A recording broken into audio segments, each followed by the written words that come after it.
Okay, I think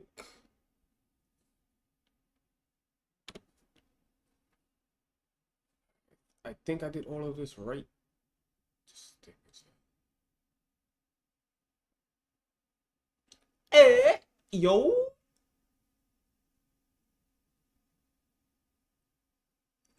can you hear me? I'm having like issues streaming on we're trying to set up YouTube.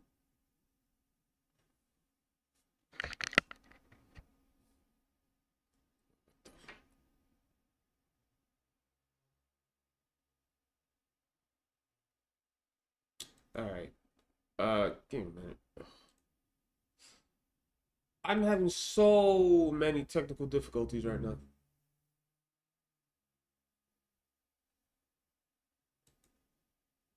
I was supposed to start streaming like around 10:30, but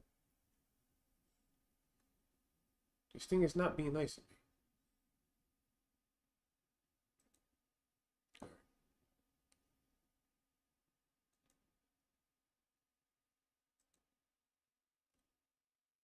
Okay, so I got my yeah, I was supposed to stream a bit earlier, but I don't know, setting up with YouTube, I haven't streamed on here in a very long time. I think the last man, what was the last stream I did on YouTube? I don't remember. I would say probably over a year ago. And it's giving me problemas.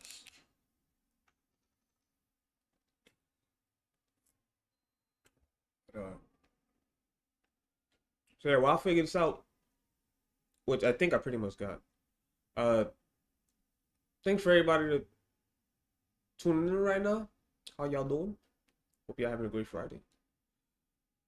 Ugh. Yeah, with Twitch, man, it's like simple, but with YouTube, with OBS, it's I don't know. Never used to be this pain of butt for, but I am here now.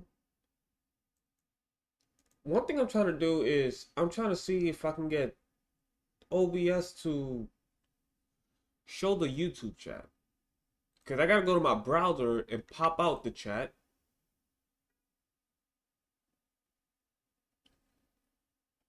Which is not a big deal. But I'm trying to see if I can have uh OBS do it. And I don't see an option for that. Oh, I think I gotta log in the other way. But I don't want to turn off the stream and then restart it. Alright, this is fine. Alright, we're good. I'll just have the browser pop out the chat and then put it where I can see it.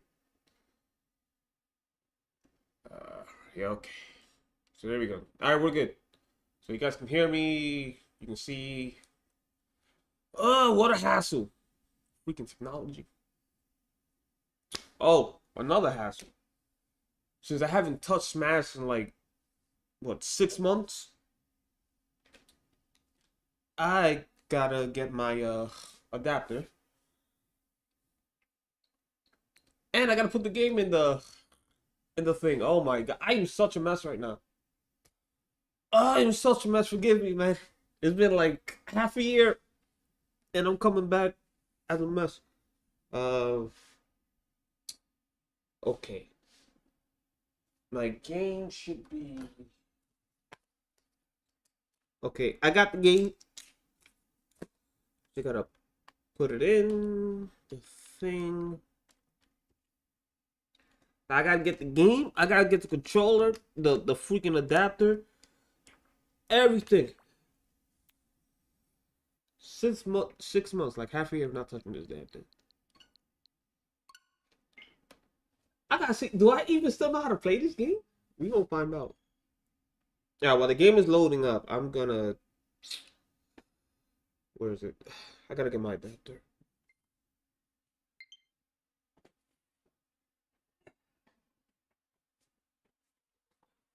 TV to be too loud.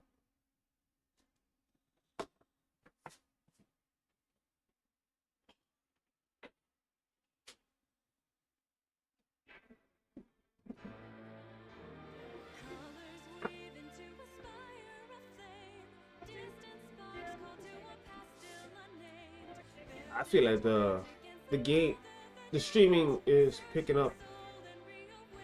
All right, there we go.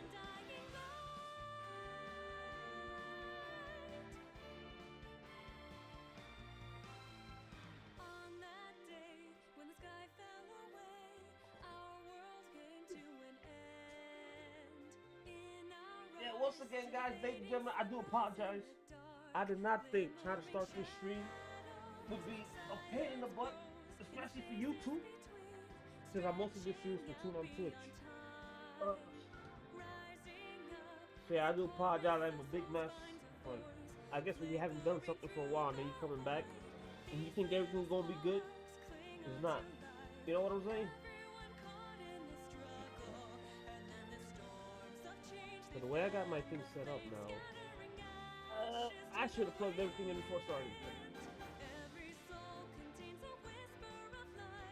Alright, so yes, once again, thanks for everybody tuning to the stream. Appreciate it.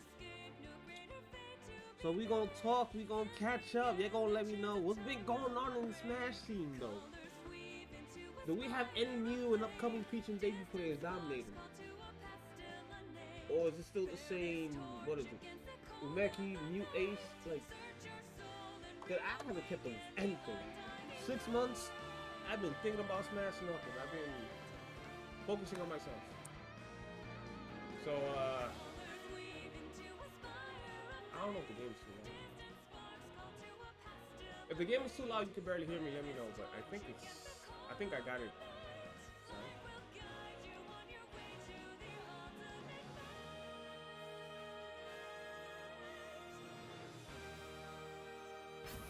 Alright, I think I'm good now. Oh, let me turn this off. What? This? What's chat? Alright, there we go. Alright, now I just gotta plug my controller in. My GameCube controller, it feels weird holding one. I said it's been like half a year, like 7 months?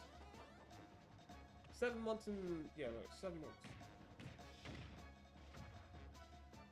But I called it quits for a while, and I think it was October. And I had my little mental breakdown, and I was like, alright, I gotta seek professional help. I can't be doing this.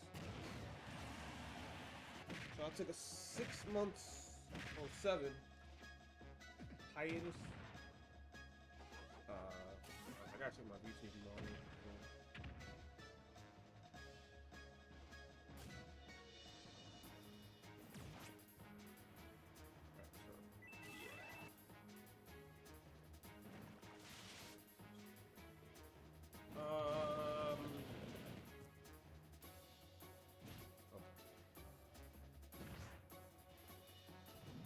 Alright. Okay, my controller's working. Everything is good.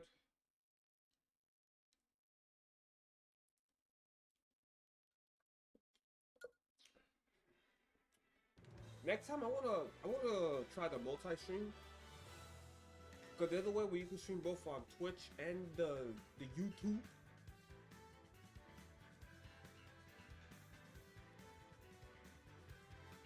So I want to learn how to do that.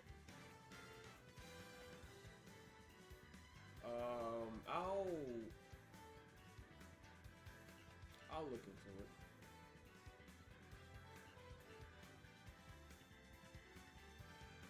Alright. Okay, so I got all my screens being monitored so I can see if anything goes wrong. Alright.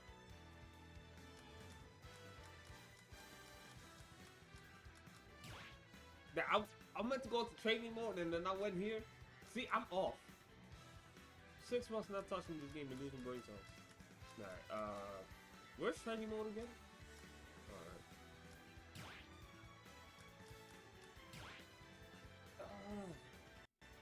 Yeah, I'm getting a lot of views. 12? I mean, 12, it might not seem like a big number for some people, but for me, just like 6 months. Yeah, like 6, 7 months. Not 6, 7. 7 months, me being gone. And I come back and I appreciate it, man. For those that are here, and the number's going up too, then 13. Wow.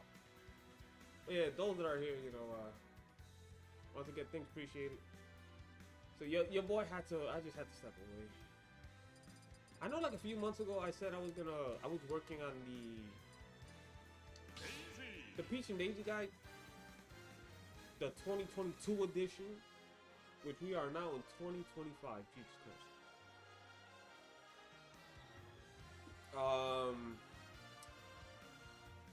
But yeah, I made a video about that, cause the video that I made, I was updating you guys on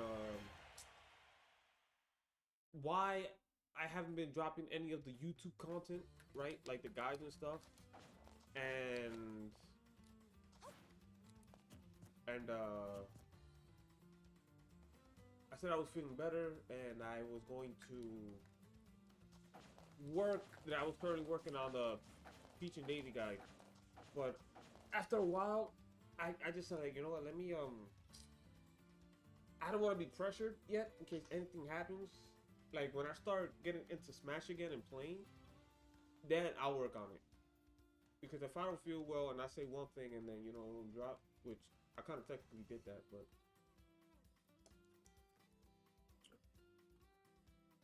yeah, but like after I started, let me just focus on myself.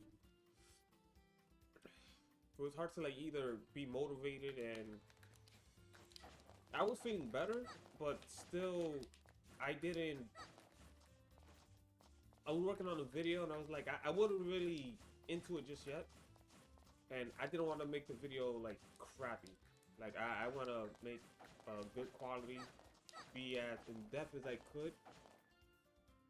Like when I did the Peach and Daisy guy part 2, when I was going over the moveset, like how I went in detail of how all the moves work and how you can use it. I want to do it like that. I don't want to be cheap. You know what I mean, some of the guys back then, like when the game first came out, I was kind of, it wasn't really scripted, and I just did whatever. I just took clips and then put them together. Or sometimes I will make a guy like I'm doing, you see me here just talking to you live and stuff. And what is up with my VTuber model? This thing is not. Yeah, so all that, oh wait, I like playing on DK. So yeah, so that's why, even though I made the video saying I was working on it, at the last minute I started back out. Cause I appreciate everyone that comes through, gives me respect and all. Hey, Dark.Pch, I think I remember you. That name looks familiar. Yeah, man, what's up, dude? Yeah, look who this is, me.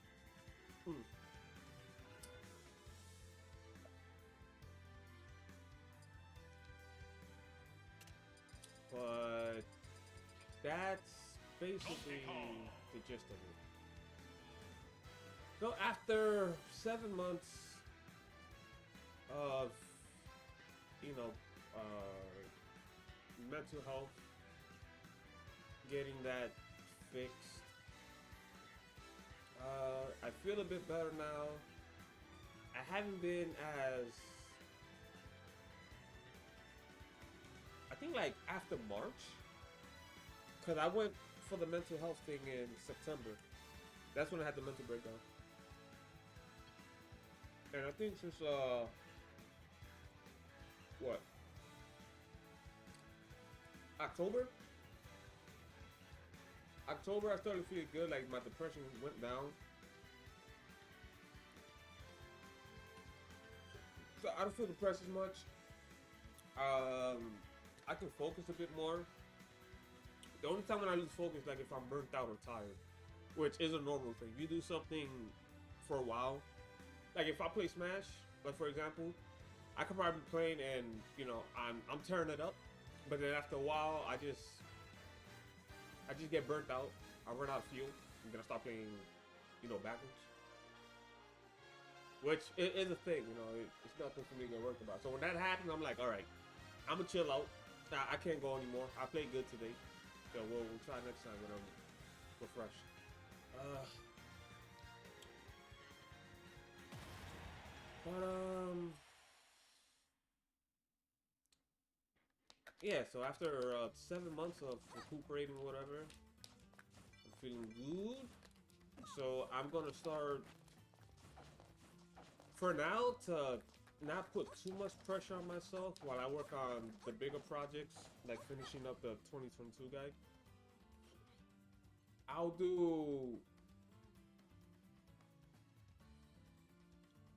to give you guys something on the channel, and also I'm not monetized anymore because I took like I think it was over a year since I've done anything on YouTube. So because of that, I think you gotta have a certain number of views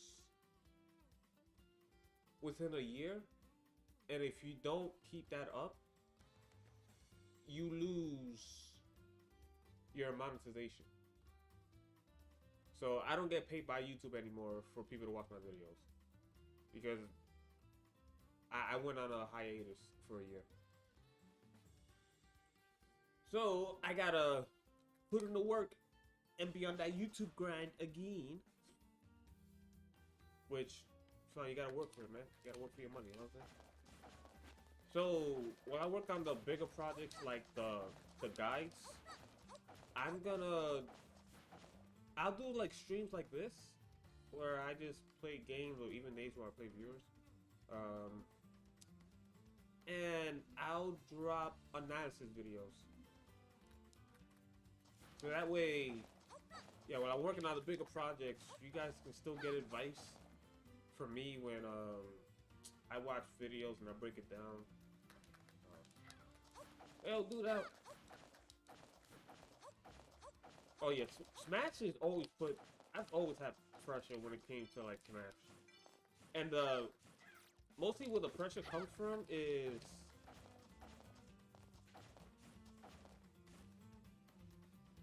like I'm mainly known for, well now, since I don't go to tournaments, I'm mainly known for like the content and helping people out. You know what I mean? So I'm mainly known for that. So even like I got known for that since like Brawl. Like I started playing Melee, but when Brawl happened, that's when I became more known, and I was one of the best Peace players. I was one of the best Peace players in Brawl. So from that's when I started getting recognition, and I was doing like guides and stuff. So since I've helped out like a lot of people from all over the globe, it's like I get a lot of respect and a lot of good comments, and it kind of puts the pressure on me because as people talk about me when it comes to the character, if I go to a tournament or even if I'm streaming and I start playing bad, like I'm getting beat up, people be like, "What? This guy you talking about? Oh, that's Dark.Pch. Oh, he sucked, bro. He got 3-star by Ganondorf. Why is he so famous? He's famous for being bad. That's what it is." I feel like I have a reputation on Kiva because everybody talking about me, so I'm like, damn, yeah, I gotta live up to the hype. And then when I don't, you know, it used to get to me. It had like a lot of pressure when it came to playing Smash. So that's why there was times where I wouldn't play Smash for a while, like maybe a few weeks or a month, and then come back because the pressure just got to me. And then when I feel like I can come back and do work,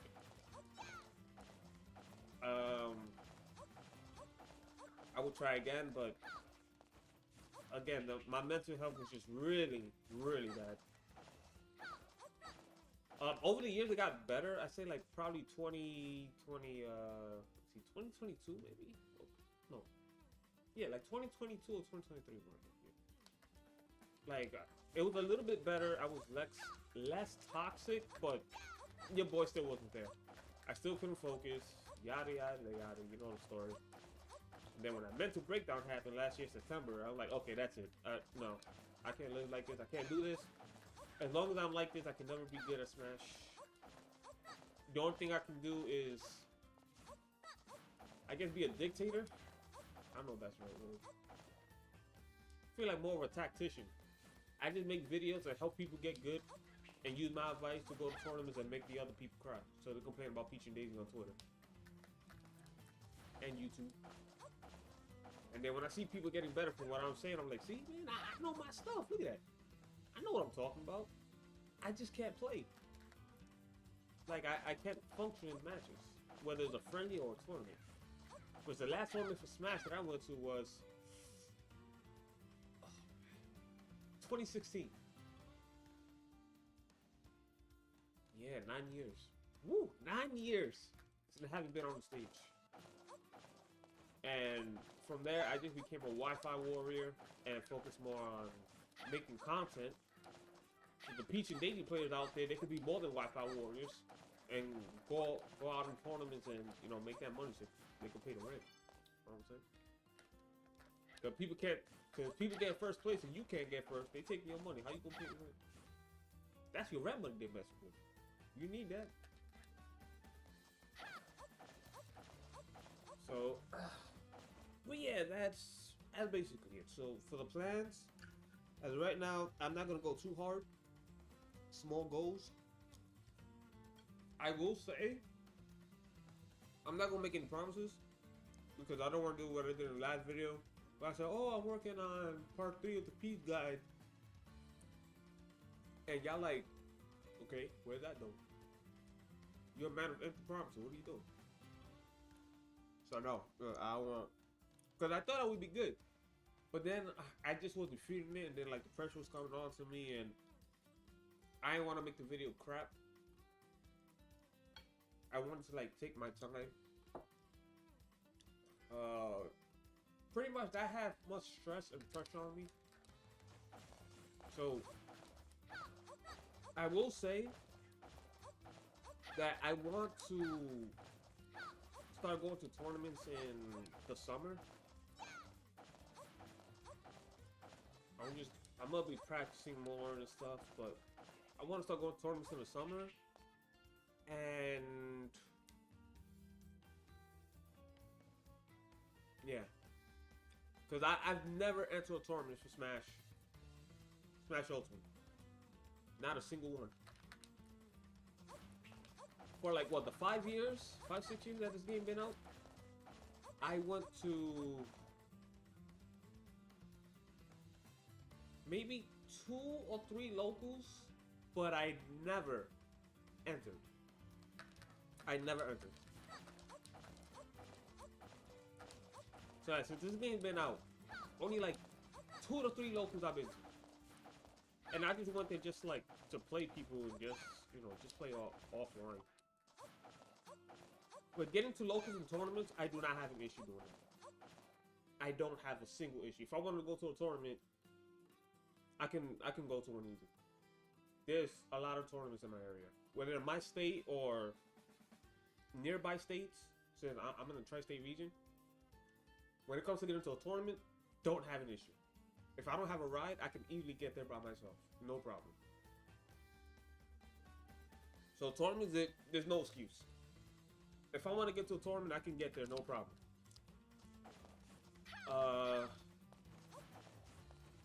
But yeah, that was what was I saying? So yeah, I've never entered a tournament for this game because I came into Smash, say back in Melee, back in 2006, and my depression was, oh god, it was terrible. I came into the scene a mental broken mess. Jesus Christ, a mental broken mess. I came in here. It was bad, and I've been that way ever since, until like last year when, you know, I had that breakdown and I'm like, okay, I gotta do something.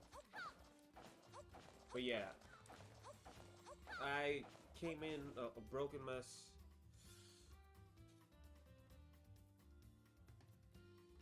Yeah, it was, and I've been fighting with it ever since. Like, there's times where I have my moments, and even through all that, I can function. And every now and then, I have my few days of glory, but it wasn't consistent. Even for me being like one of the best Peach players in Brawl, uh, it still was hard. I feel like it was 1 versus 2. Like me versus the opponent and my mental problem. Yo, Mojo, what is up, my dude? Dang, I got 23 viewers. I don't think I ever had as many views on YouTube. Like I know, like 23, it may not seem like a big number, but for me, dang, just coming back, and the views are going up. I see 24, and coming back. Like, I'm feeling some type of way right now. I'm not gonna cry.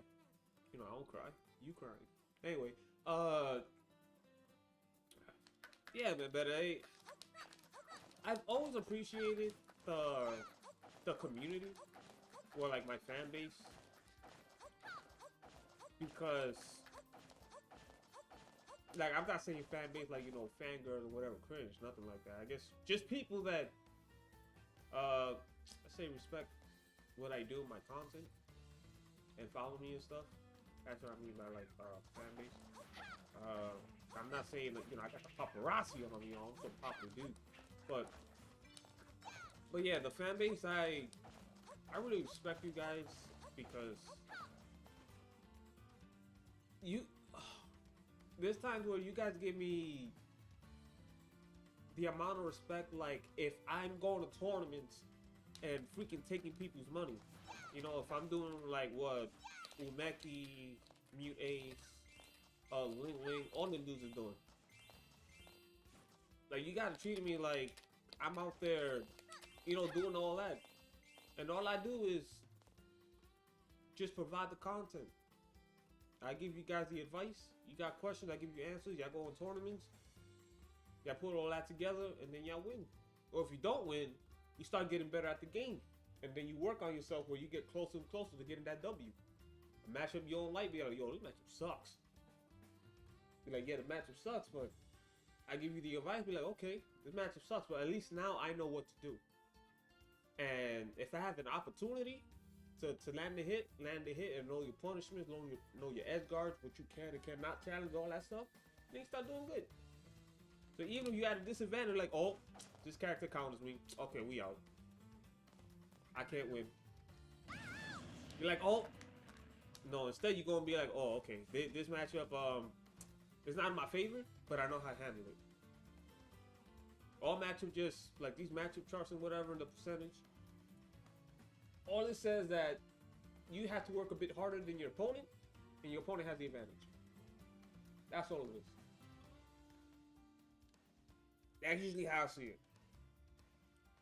It's like a matchup that's like not in my favor. I'm like, okay, this character, he has the advantage versus me. That's all it is. All it tells me, like, oh, it's gonna be rough. Like, I just gotta look out for stuff. It's gonna be rough. But just because it's not in my favor doesn't mean like, oh, drop the controller. I can't win this dip. Nope. That's all it is. Because sometimes people use matches and be like, oh, this character beats this character, so yeah, this is gonna be free. Yeah, alright. Tell that to Amsa. Tell that to, what's his name? Axe. The Pikachu family. And Amsa. The best Yoshi in the world family. Tell that to them. You see what they be doing. And this time when they do lose, but the thing is they understand how to deal with the matchup. They know all their options. They know what they can and can't do. They know when the openings happen. And then when they get the opening, they know how to punish hard. And then edge guard when they get the opponents off the stage. I feel like that's what's most important.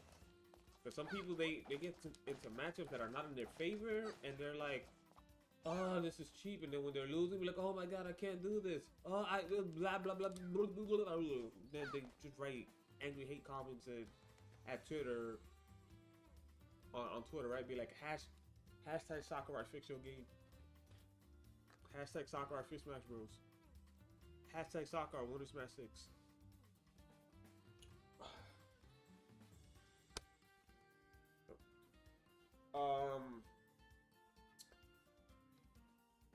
So yeah. But yeah, I appreciate the amount of respect I get, like if I'm out in freaking Sony. But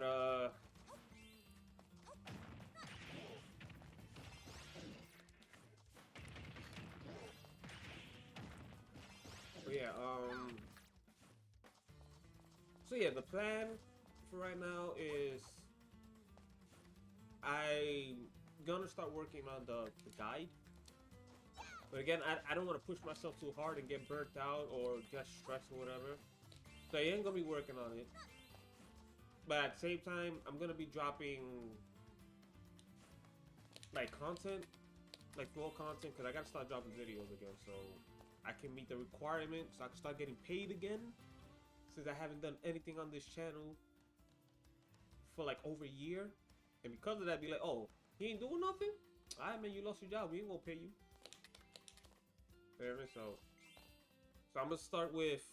I'll do streams like this every now and then where I play. And maybe days where I make a lobby and people can, I'll play people, or I'll just sit in the lobby and we just chat while the rest of you guys, y'all just join in and fight each other. You know, we just have a little smash party.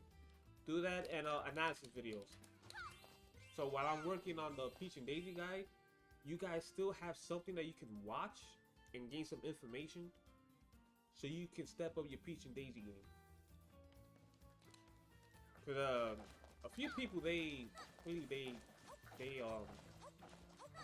I get good comments about the analysis videos.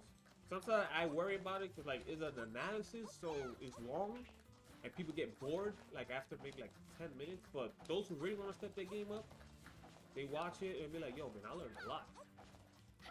I remember there was this one person that he was losing to Bayo, right? So before I found out about this, I did an analysis of a Peach player fighting Bayonetta in Smash Ultimate. And I think, I don't know if the Peach won or lost. Like, I don't remember. But that video, I had someone out of random, they messaged me on Discord and they were like, yo dude, I saw that analysis you did on that Peach player with the matchup P versus Bayo. I used to lose to Bayo all the time. And after watching that analysis, he went to the Bayo that he lost to and just started beating him up over and over. Just from watching my analysis, I'm like, well damn. But he said, yeah, he said it was really helpful. Like all the stuff that I pointed out, all the good stuff that the Peach did in the matchup, and all the bad stuff, and what you should and should not be doing. He saw the video and then fought the Bayo, and he started beating up the Bayo. Yeah, so he just messaged me, some random guy, don't know who he is. Random Peach player just messaged me on Discord. He was like, yo man, I saw that video and I was always losing to Bayo, and then when I went to go fight the Bayo in tournament, I started beating the Bayo. And there was another dude. I think he's from Connecticut. It's a Peach player, no, a Daisy player. I forgot his name. But it was Peach versus Yoshi, cause there was a time where a lot of the top Peach players that were losing to a Yoshi. Like it was Ling Ling. I don't know if it's Mute Ace. There was 3 that people wanted me to look at. Like I was requesting it. Like yo, this is a Yoshi player beating up Ultra Peach and Daisy players, man. Like I need your take on it. Like what the heck is going on out here? So like, all right. So one of them was Ling Ling. The other was I forgot the dude's name. But I know he had crisp movement. Like the way he moved, it was good. Like he would get close, but he couldn't beat the Yoshi. And then I think there was, I think the other one was Mute Ace. I don't know. think the other, it was probably Mute Ace. You guys can confirm that if you seen Mute Ace lose to Yoshi. And I forgot the Yoshi's name. But the Daisy player, I did an analysis on it, right? And I was impressed with how he was moving and controlling the character. And I was like, okay. Like, he was really impressive. He's not like a top Peach Daisy player or anything, but the way he was thinking and controlling the character, I'm like, all right. He's not top, but he can get up there. I like this guy. I was hyped kind of watching him control the character. So it was that. And when I did the analysis, I think he messaged me, be like, yo, I saw the analysis, thank you, I'll keep it in mind. The next time he fought that Yoshi in tournament, he beat him. Like, he never beat the Yoshi. He would always lose to him. And then he fought the Yoshi after watching my video, and he beat the Yoshi. So when I see and hear things like that, man, I feel like all warm and fuzzy inside. I'm like, see, man, I know what I'm talking about. I know what's up. I just can't mentally function when I'm in a match, whether friendlies, playing on the Y-Fail, or in tournament. I just can't function. But I've always said I feel like I know what I'm talking about, and I'm very observant. Because when I give the advice to people, they start either getting better at the game with something that they're struggling, whether it's control of the character or the matchup, or they just win. They start winning. They couldn't win before, they start winning. In tournaments, maybe they go 0-2. After me giving them advice on a matchup with a character in general, they go 1-2, which is an improvement. 1-2, right? Then it goes from 1-2 to 3-2. You know, 4-2. You know, it's like small steps.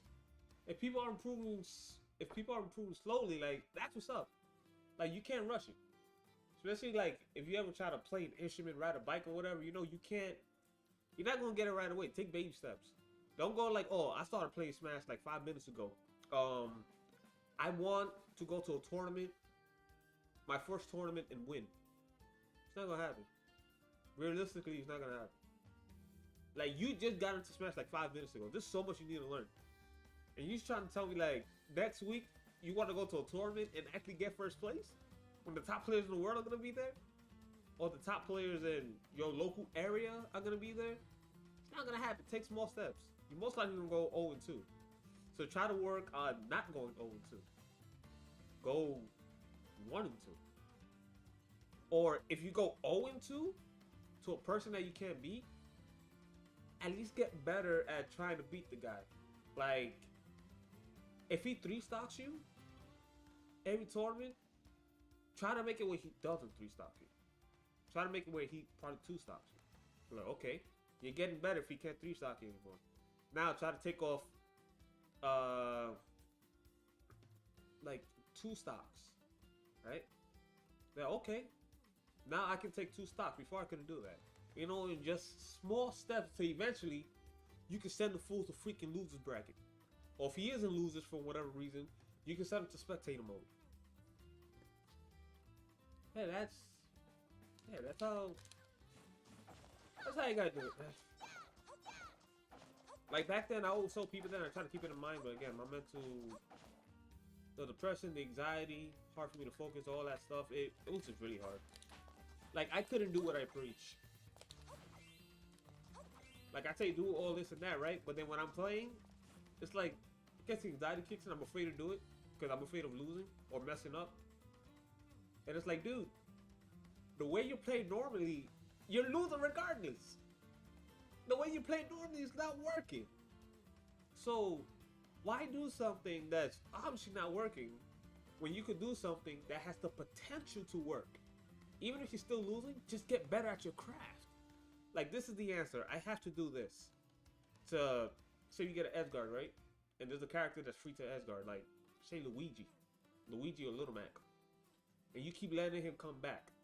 You're like, oh, I'm afraid to go off the stage because I'm afraid like I'm gonna mess up the edge guard, or he's gonna do side B and then get hit. You're like, all right. So if you're afraid of go for the Edgeguard because you're afraid you're gonna get hit, you're gonna let him on the stage gradually for free? Like, no, make him work for it. Even if you mess up the Edgeguard, he still has to think. Instead of like, oh, I'm gonna just stand on stage and let him get back on. There are some characters, depending on their recovery, where at times you kind of have to respect it. You can't go too hard. But if you see an opening, be like, you know what? This character is difficult to Edgeguard, right? But the way he's recovering, I can actually take advantage of this. So there's an opening, take it. Don't see an opening and then just leave and be like, oh, I could go for it, but if I mess up, then I'm gonna get reverse Edgeguard and freaking die. No. You're giving your opponent a chance to bring back. And there's $1,000 on the line. And that's the moment where you can finish him off. Like, last match and whatever. Oh, hold on a second. Give me 30 seconds. Hold on.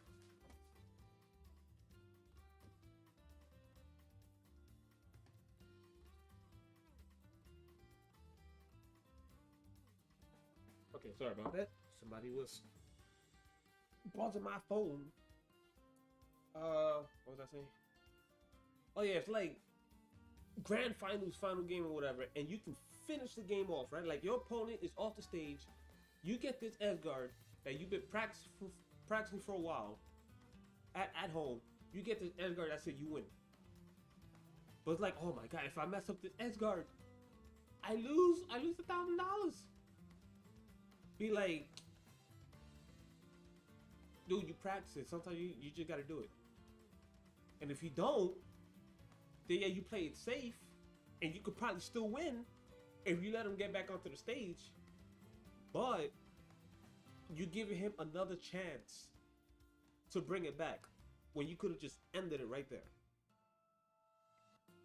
So decision making is important. Sometimes you can go for Edgeguard, but depending on the situation, it might not be worth it. But you see like an opening or something that you've been practicing with a combo, zero to death combo, whatever, go for it. Because you're giving your opponent another chance to bring it back. And you don't want that. But you think top players gonna give you chances? Hell no. Top players see you at a disadvantage, man, he's abusing that. Like, That's what separates good, average, and top players. Top players, when they see, like if you watch Melee, you see these guys. Like they hit you, you probably go zero to death. I think you see opportunity, you gotta take it. Don't give your opponent any chances. If you get somebody off the stage and you practice whatever character it is, practice Edgeguarding them. Especially the recovery's linear, man. Don't let them come back. Don't be like, oh, I don't know if I should. Let me just stand here, and then they just recover for free. You know what I mean? It's,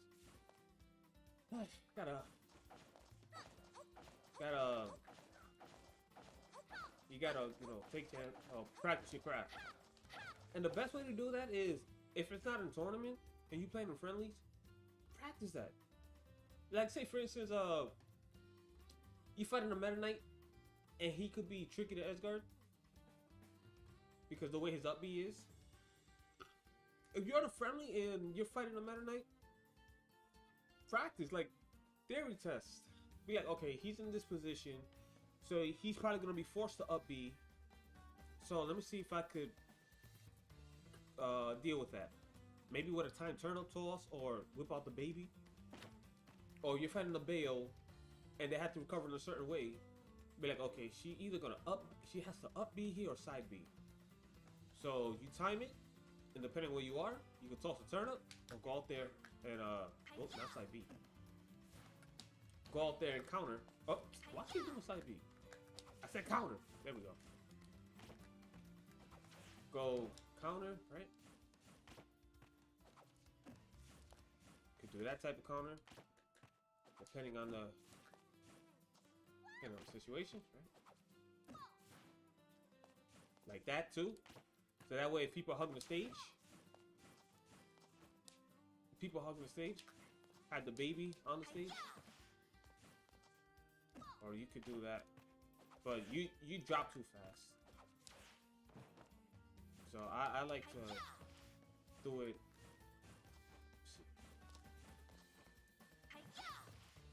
Like stuff like this. This is what I've been practicing for like a while. But when it comes to matches and whatever, I'm afraid to do it. Because I'm afraid of messing up and dying. Why am I afraid for? I don't go to tournaments. Which I want to come back in the summer. I said I'm not making any promises, but my plan is to come back. I'm not gonna be like, yo, I'm coming back in July with this big tournament, national tournament, and then everybody getting hyped. And then they'll see or hear from me like, yo, why ain't Dark.Pch in the bracket? He said he was coming back. You jerk, you lied to me again! I mean, I'm like, nah. So yeah, that's the plan, but yeah, if you're not in tournament or whatever, you playing on Elite Smash. Some people, they get frustrated or whatever because Elite Smash is, you know, Elite Smash. But like, if you're getting frustrated, most likely it's because you're not winning. Be like, oh, he's just doing this and that and you freaking cheating. The hell with the win. That is your laboratory. You see somebody off the stage, man, try to go for the S guard. If you mess up the S guard and you lose and they teabag you because you SD and then they taunt you, like, who cares? Some random dude online. Like, you don't care about that. Care about working your craft. Because if you try to do that in a tournament, obviously you gonna mess up, right? Because you're not used to it. So how do you get used to it? Play your friends, have like Smash Friends or whatever, play your friends. But go on Elite Smash and practice stuff. That's it. Like, play on Elite Smash and practice stuff. Like, just pick a day, be like, you know what, today, I'm just gonna go for edge guards. Well, I'm gonna play smart to knock the opponent off the stage. And then when I get him off the stage, every attempt, I'm going for edge guard. That is what I'm doing for the next 2 hours. I'm the practice. I'm my craft. So whatever you're weak at, just pick a day of practice. Like, you suck at edge guarding, practice that. You suck at being hard to hit, don't swing so much. Try to be evasive. Because when you're evasive and the opponent can't hit you, that's when you see openings. You know what I mean? If you suck at movement, you know, practice movement. If you suck at fighting with a turnip in your head, grab one. Don't toss it right away. Like, go for a match where you basically don't even use your normals, right? So if you want to practice good turnip uses, don't use your aerials. Don't use your special moves. Literally, just go to a match and toss turnips. That's it. And then recatch it. And that's it. Just do this for the whole match.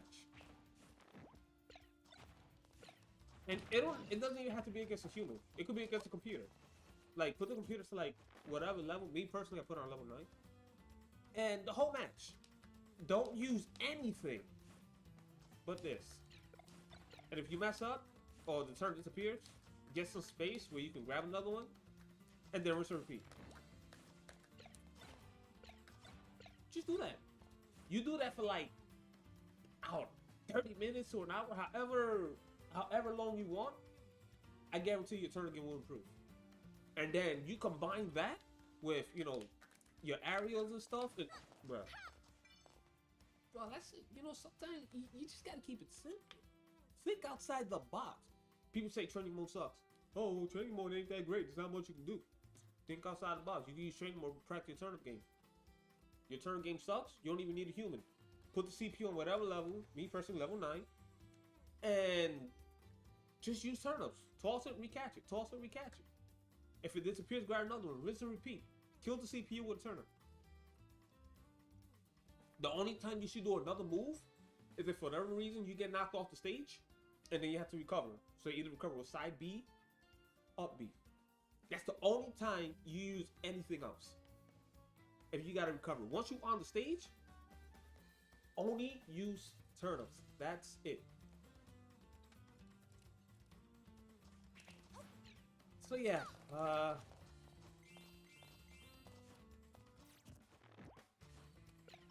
so since I've been gone for, what's it, 7 months, I need to know what's up. Why does my V2 mod keep desyncing? Do I have to put this thing somewhere else? So, What's going on? What's been going on in tournaments? Who's still the best Peach and Daisy player? Is it still Meki and you Ace, or did somebody take their spot? Or do we have a new top Peach and Daisy player up there? That's been going on. Yeah, I haven't kept up with anything Smash related. I just pretty much ignored it. Been doing my own thing.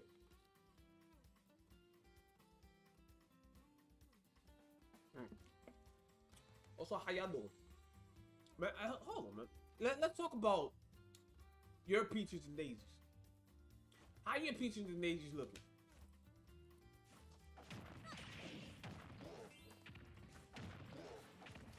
Oh, you more Tekken player? That's cool. What is it? Tekken 8, right? That's the next one. I pretty been thinking about Tekken.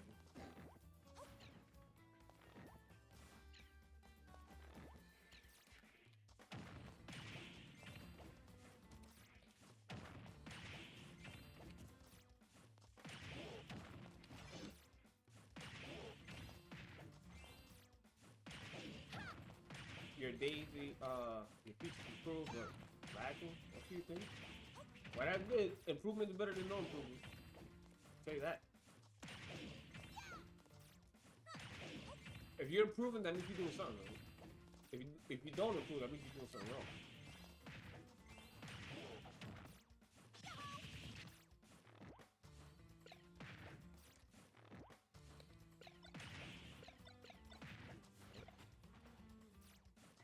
Still. Okay. So it's been a while, and I'm surprised I can still do like this little turnip thing.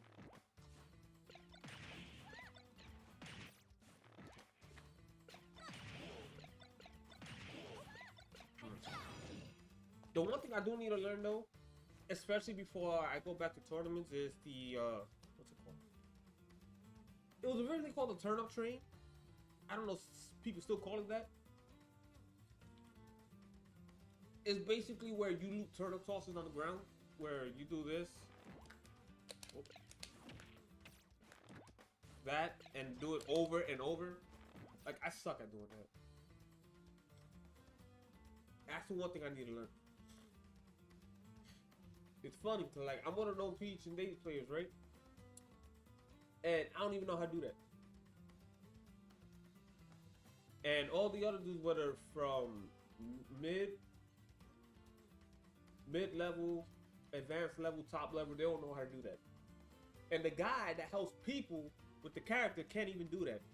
Freaking fraudulent. Like that? How you not know how to do that? And I'm just like, F you. Okay, I'm sorry, that was bad. I would have said that.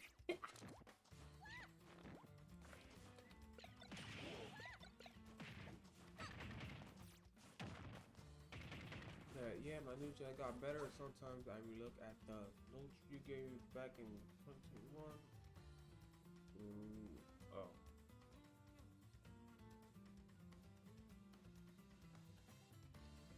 Yeah, man. See, I need to get up that turtle train. Even if like I can function in matches now and whatever, I will not.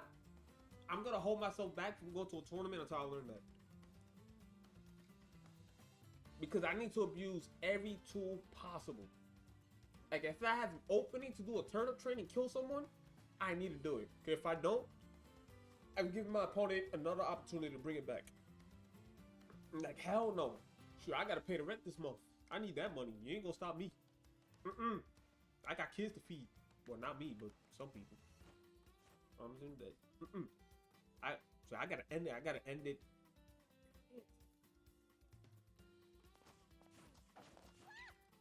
All right, so I think I'll do some light games on Elite crap. Actually, before I do that, actually warm up with the CPU.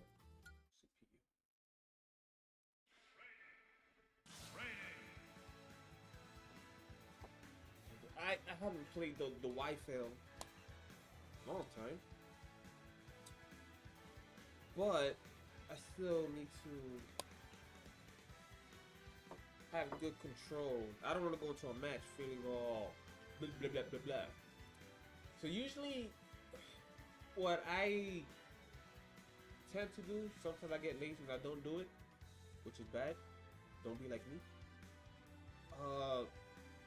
I like to practice against the level 9 CPU and just scrap with them for a while before actually playing people. Whether it's someone I know or elite smash, just practice.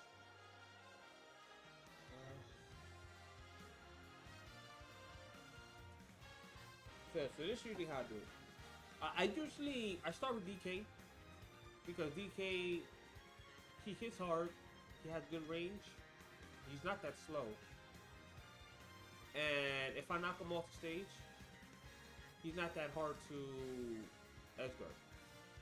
So that way I get my average edge guarding up there. And then after that I pick Captain Falcon because he's fast and he'll randomly do, like, depending on where you are, he'll do like a Falcon kick. So if you do it too much, you get hit, and then every time I get hit, I just restart. So Falcon, he makes me be a bit more patient and aware, and also looking for an opportunity. And then if I get an opportunity to kill him, I do like a combo, get Falcon off stage, and then I just kill him in one hit. Like the first attack that I land on Falcon is gonna be the last for that stop. I mean, it's gonna end him. But yes, usually with any CPU, if I get hit, I reset. That way I just practice like my neutral, not getting hit, looking for an opening, and then taking them out. And then lastly, I do level 9 Wolf. Because level 9 Wolves, they usually have the laser. And I try to get close to Wolf while he's shooting lasers. And sometimes they'll react to you when you jump. Like you try to jump with a Wolf will jump and like shoot a laser or the blaster, what they call it, good at you. So it's all about getting close to the Wolf, and then once you do that, not trying to be aggressive and swing, because the CPU, I tell them they'll react to what you're doing, or they'll toss out a move and then hit you. And then when that happens, I just reset.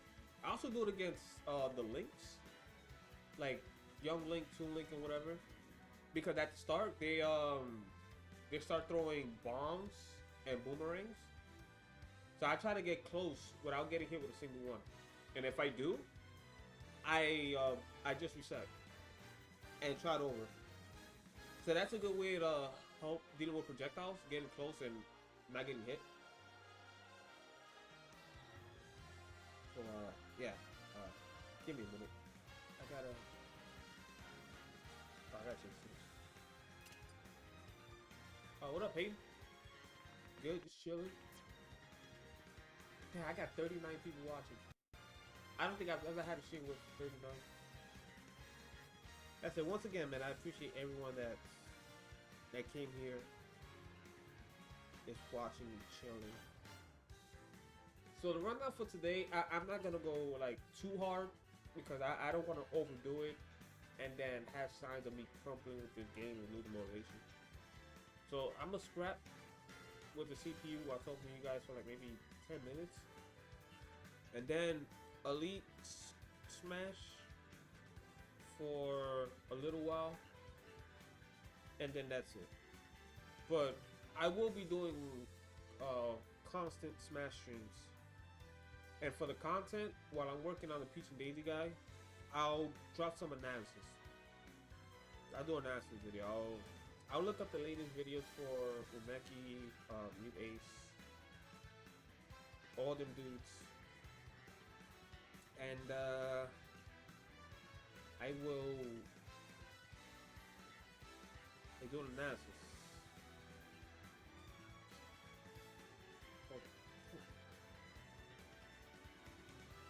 Wait, I'm sorry.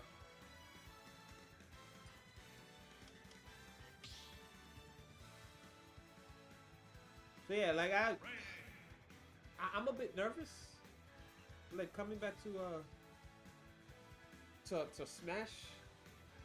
But you know what I feel like? I feel like if I'm on point and I come back to tournaments, I think it's gonna be one of the hypest things of 2025. Especially when I come back and I start doing good with Piece of Davy. I think it's gonna be one of the hypest things for Smash Bros this year. They're gonna be like, yo, what? Yo, Dark.Pch is back. Oh, shit. Yo, look, he's on stage. Yo, he in grand finals. I gotta work to that, but yeah, I think if I stop playing on point and I come back to tournament, it's gonna be one of the hypest things of this year. Well, does it feel good to be back? For now, not much pressure, but there's a little pressure. I got like 40 people watching right now, so it's like, actually, I'll do that later. Okay. So this is usually how I practice, and you guys can copy this method too.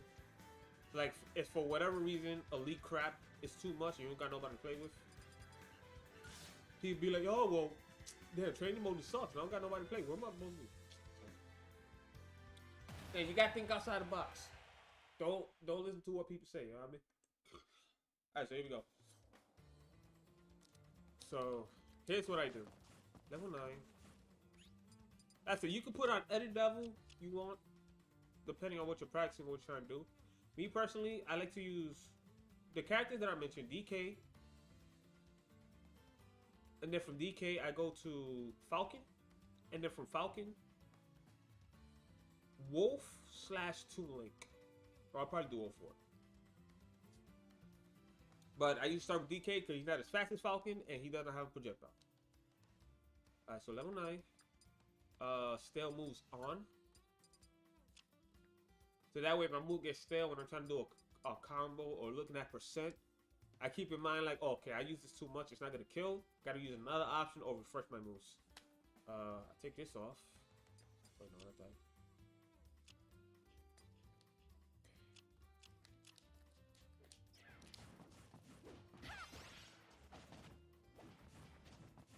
So I'm just moving, wait for an opening, and then I take it. So that's, and I got hit, then I take the start. Sometimes I don't restart, but in cases, depending on what it is.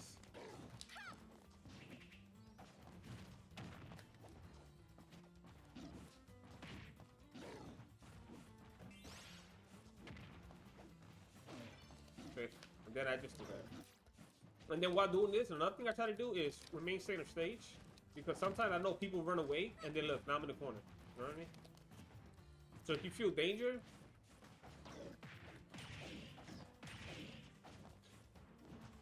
try to maintain like center stage.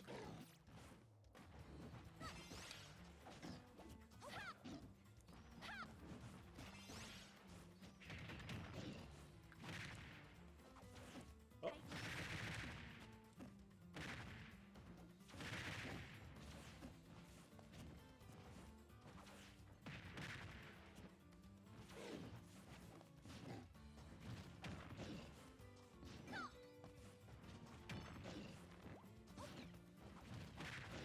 Ah, I tried to third.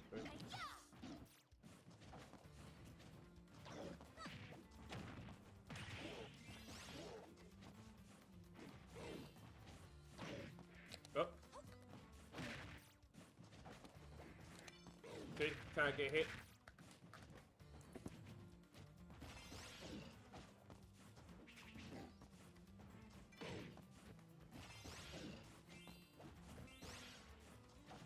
Okay, trying to change center stage. Don't move too far back. Okay, it's usually easier to get things done or get a hit when you're center stage. Even if you're afraid of an attack.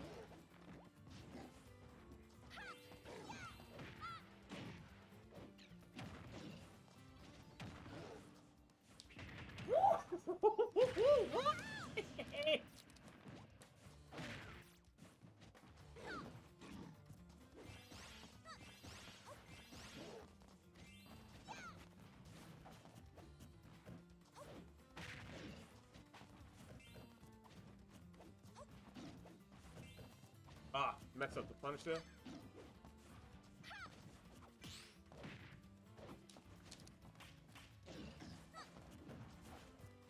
See?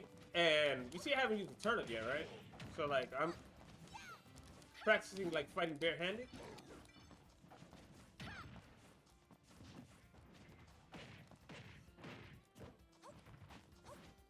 Also, I'm not trying to jump too much, trying to get the ground game up there. But you guys know what I say about doing this all the time. You guys know what I... And look, see, I got hit. See? You guys know what I say when it comes to that. You already know. See? I don't back away too much.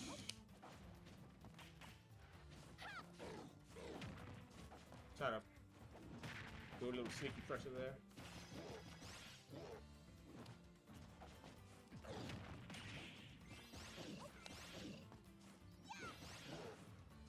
And then here's a good way to practice, like, because sometimes if you're gonna need a CPU or you do an attack, they air dodge like that.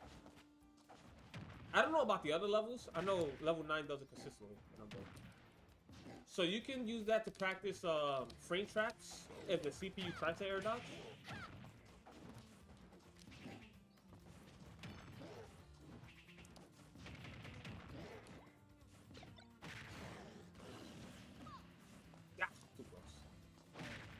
Okay, now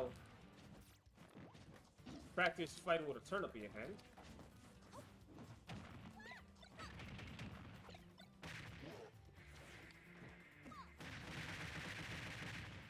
Oh. See, I backed away. You saw how like I ran back a bit too much? There was no need for me to do that. So with that, that's how like a lot of people they get hit with burst options. Like, if the opponent is running towards you. Sorry, I'm drinking something. If the opponent is running towards you and they do a dash attack, that's how you get hit. Because you run in one direction, and then you go in the opposite direction,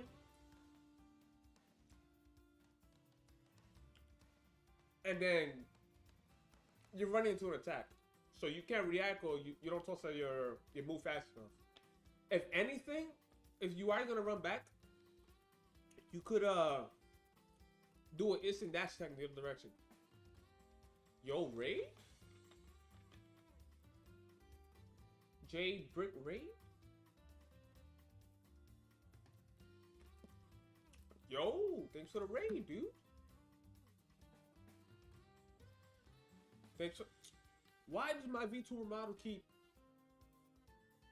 I gotta like not use the cam for my mic as well. No, use the other one. Yeah, thanks for the raid, dude.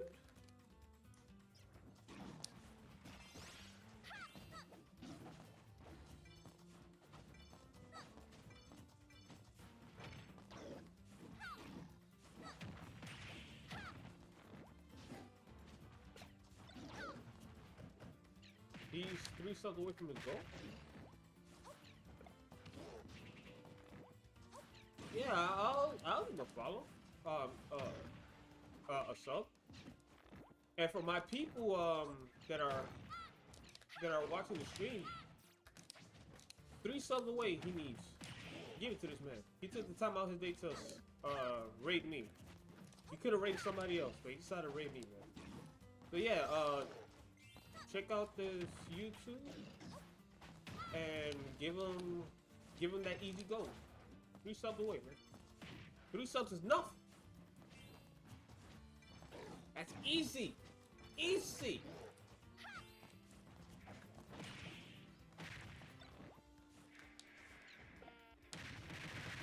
And this is why you say you jump, kids.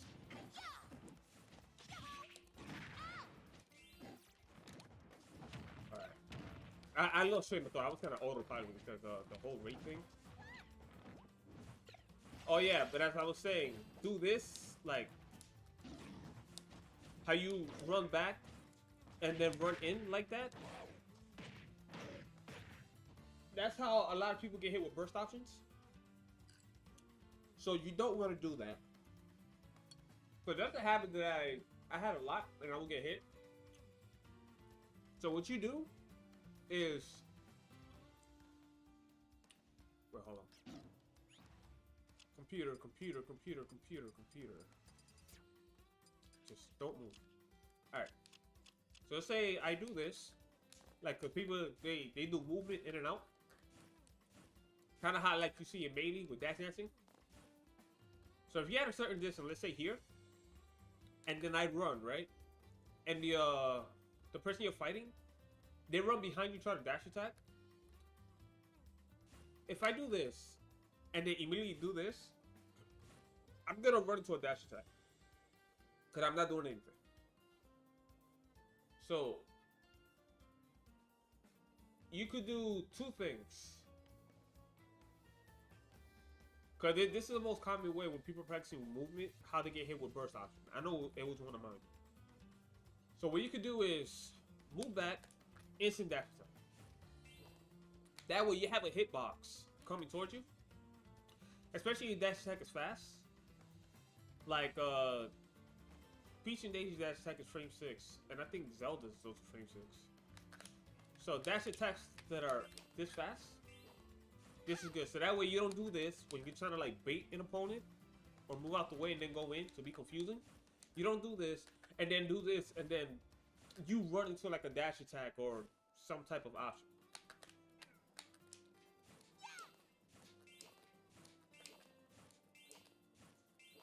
Yeah, so do that.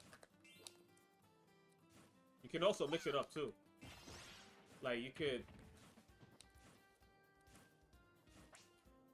You gotta remember though, like, once the dash animation starts, you can't do anything. Like, see, this is how long it takes you to block. That's how long it takes. Alright? So, you could...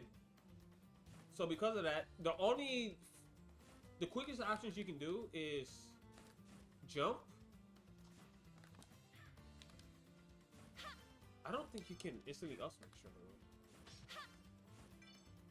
Yeah, but it's jump.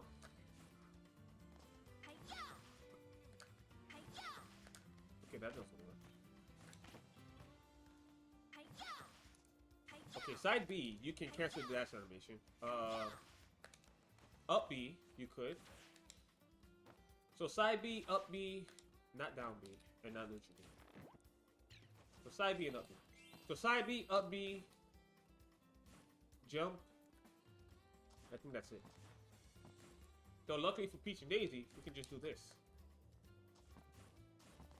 Like as long as you got a float, you are not committed to your jump like every other character in the game. Because you can just cancel it. Like most people, they committed from a short hop. Because either short hop or full hop, and then they only have 2 jumps. They have to land, right? For us, you can immediately change our momentum. So it's good to fake out. So that's a good way to like get off this habit. So if you have the issue, because again, I had the issue when I was playing, even after like all these years. It's something I noticed. I would notice at times, but then I would ignore it. And a lot of times that I got hit when trying to be safe is because I will move away and then go in, and then I move into an attack, a burst option. Especially at this range, you can't react to a burst option here. Like if DK did an instant dash attack right now, I would not be able to react to it. Like for me to react to a instant dash attack, you can't. Because the average reaction time for a human, on average, I believe it's 15 frames. 15 frames. So to give you an idea, it's basically this. And this move is not fast, it's slow. It's 16 frames at the start. Like, cause the hitbox comes out behind her. And by the time it ends up in front of you, I think it's frame 18. 18 or 19, one of them. But this is the equivalent of human reaction. This fair right here. Instant dash attack is faster than it. So you're not gonna react to it. So if you're ever in a situation where you have to, where you're worrying about instant dash attack, or the opponent will run at you, whether with a raw bear, something like that, or a jumping aerial, you can either do that, run back, and then instant dash attack, or if the shields are getting small, you can wait a bit, do that. Pretty confusing. So even though I don't like to still dash attack a lot, because it's one of your kill moves, it doesn't kill too early in comparison to your bear, your fair. Upgrade doesn't kill that early either. So bear, fair, and option you kill at me, that's good. So because of that, I usually tell people don't still dash attack if it's not needed to keep it fresh. But at the same time, it takes a while, even at fresh, to kill a character. I think if you look back at the moveset that I did for Peach and Daisy, that guide, if you look back to it, I believe when I went over the moves, like, yeah, the moveset for Peach and Daisy, I tested it on Mario, I believe. It was either Mario or Roy. But they're like average weight on an average height stage.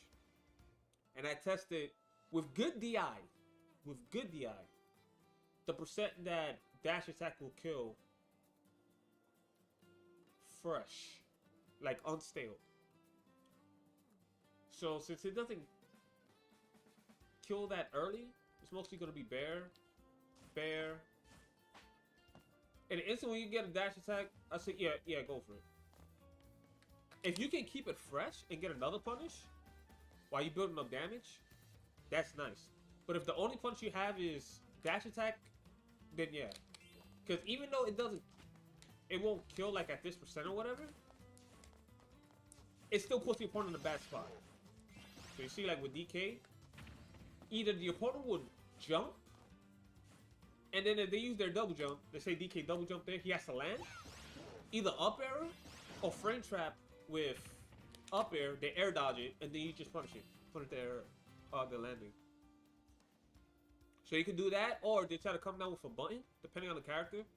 You can just up air them. Like, a lot of characters in this game cannot beat this move. Like, they can't challenge this. Some characters can deal with it. But a majority of the cast, they can't land on top of you. Because they're gonna get rainbows up the butt. Right, that would be a family-friendly stream. Get your head out the gutter. Am I gonna get canceled before even being cancelable? Okay, I'm gonna stop talking now. Anyway, so yeah, you could. So yeah, so depending on the match or whatever, just do that. So yeah, even though the up air won't, I mean the dash attack won't kill, still puts them in a crap spot when you start their landing. So, yeah. But, yeah, there you go. So, in that situation, especially if you need a ledge where you can't run back as much, instant dash attack. Like, get used to doing this. Because even if you hit with the dash attack once, you put your opponent in a press spot, and if you get harassing them, you just hit them with your other attacks, and then your dash attack is getting unstaled. So, but yeah, I would tell people like, yo, don't do that because you're staling it. Use something else, but if it's a guaranteed dash attack, go for it. Cause you putting your opponent in trap. I can't talk. In a bad spot, they have to land. And depending on the character, you can harass their landing. They can't land on top of you. Cause either this or not this. Whatever this cannot cover, this is gonna cover. Like, for instance, Cloud's Dare, and Cloud Dares, this could be tricky. Like, and I talked about this in the moveset video that I made. But this, it could be tricky to hit Cloud, and he could, depending on how it's done, he can hit you out of it. You have to be on the side of Cloud, and he's there when I hit you. But it's still tricky. Like, you could trade, or probably most common, you'll get hit. So, if you do this, Cloud is not beating this. He can't land on top of you. And if you time it right and he tries to air dodge, you could punish his landing. So, you get under him, right position. He tries to come down you with a dare. Do that. So either he gets hit, or he gets frame trap trying to air dodge, and then you punish his air dodge. So yeah, whatever this can't cover, this will usually do it. But there's certain characters that don't really care about both. Or even if you could still beat it, it's tricky. Like for instance, Game & Watch. Like up air, I mean, up tilt can beat his dare. And this too, probably? I'm not sure. But this could beat it. The thing is, you have to guess when Game & Watch is going to do it. Like, if you predict too early or too late, you can still get hit. Like, it's not even worth it. So, that's like a situation where this could work, possibly this on Game & Watch, but it's not worth. If you're going to go for a dare, let him land. He has 22 frames of landing lag. You can move out the way. He lands. Instant dash attack. Or if you're close enough, down tilt, and then you know what down tilt leads to, so I don't even need to explain that. But yeah, so overall, you could, yeah, I gotta stop doing that. Like if I'm in burst range, do this and then go in, cause I'm gonna get hit with a burst attack or jump in aerial. So to wrap this up, if you are at this range and you run back, if you're gonna go in, do something. Don't just rush in. So many times for years, I got hit like that, and I don't know why I didn't realize. But yeah, either the fastest thing you can do is an instant dash attack.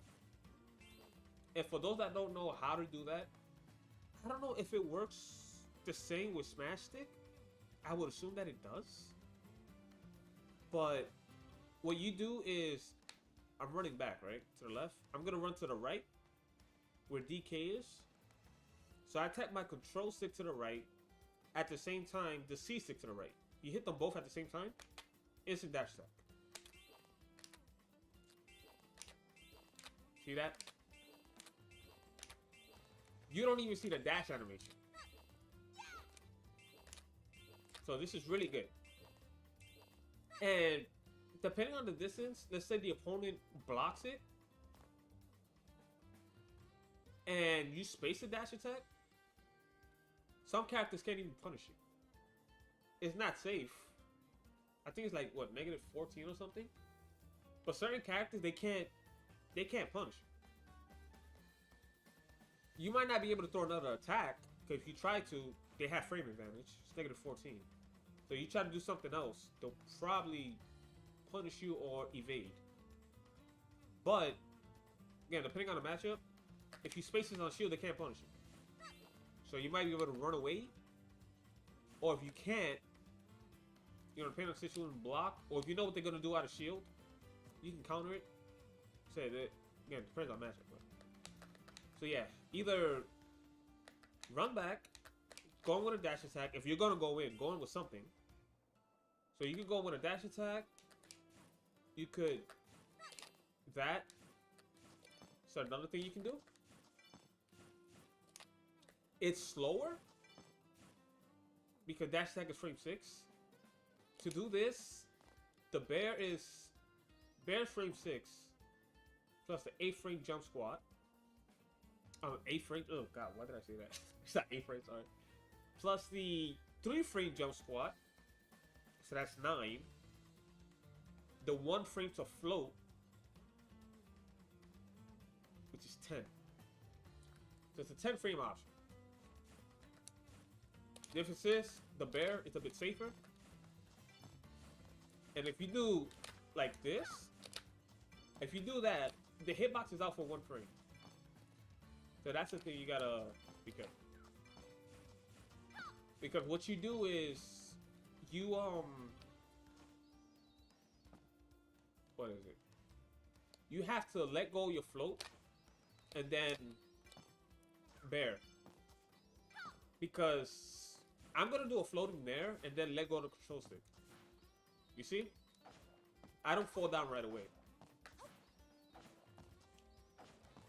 So when you do a floating aerial and then let go jump, I don't know why I said control stick. Let go jump, see? You don't fall right away. So if you did this on shield, like a floating bear on shield, at best, bear is -6. But if you did a floating bear on shield and then let go after you did it, let go to jump button, it's gonna be like -10 to 13, depending on your timing. And that's not good. So the perfect one is you have to let go and then immediately bear. Same with Nair. So I'll show you how it looks. So if let's put this up. Fixed damage. Do not display. Okay, yeah. Alright. So Nair, right? If I did this, see how it does a combo? That's because I did a floating Nair and then this. But now, if I float, let go, and then quickly Nair. Oops. See how it combos? Because I'm initiating the float and then letting it go. And then when I let go, immediately Nair. See, sometimes I get that. Because I think I was still holding down when I let go. So if you do too fast or whatever, that's the reason. So if you get this, that's because you're still holding down when you let go jump. You can practice it in place like this. See, I'm still messing up.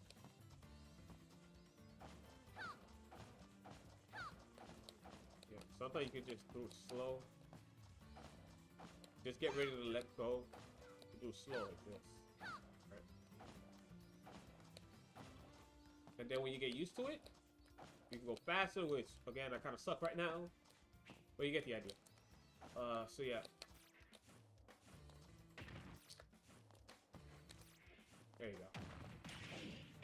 So doing your aerials to the ground like that, it's safer. So you can do this with bear and Nair. Okay, bear is even if you get it, it's again it's one frame that hitbox is active if you do it right. Like I think I can do the bear to up tilt. Let me see. If I did a floating bear to up, no forward tilt.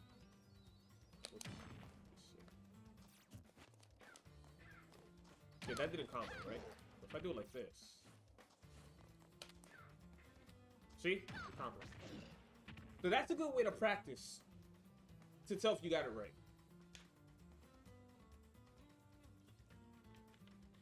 Now, if you want to practice it like approaching, you can do this. Go from one side of the stage, run to the CPU. Nope, messed up. Do it again. There you go. See, 2-hit combo. So instead of like doing it in place, you can do it like this to get used to it. Get used to doing the motion. And then, now practice it like if you're approaching someone, because in a match, they're not just going to stand there and let you do this, right? See, look, I messed up because I didn't get to it. People are not going to just stand there and let you do that in a match. So let's say you're approaching whatever. Oh, that's not. There you go. And then you can add a little bit of movement. Instead of running in and doing that, you can add some movement. Hi, Dark.Pch, man. Thanks for tuning in, man. Appreciate it. Yeah, thanks, dude. Yeah, your boy's back. The content gonna be happening. Yeah, slow and steady, but we gonna get to the big content. And then hopefully summertime, y'all gonna see me on stage. We'll see. I ain't making no promises. But yeah, man. Thanks for stopping by. Have a good night. Yo, Free Shadow. Hey, yo, I see you, man. Yeah, it's been a while.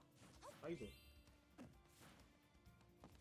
Yeah, so, Yeah, you can practice doing this, running towards the opponent, right? And then also when you get used to moving in and doing that, the opponent's not gonna stand there again and let you do that, right? They're not gonna let you. So what you do is, I like to add a little bit of this.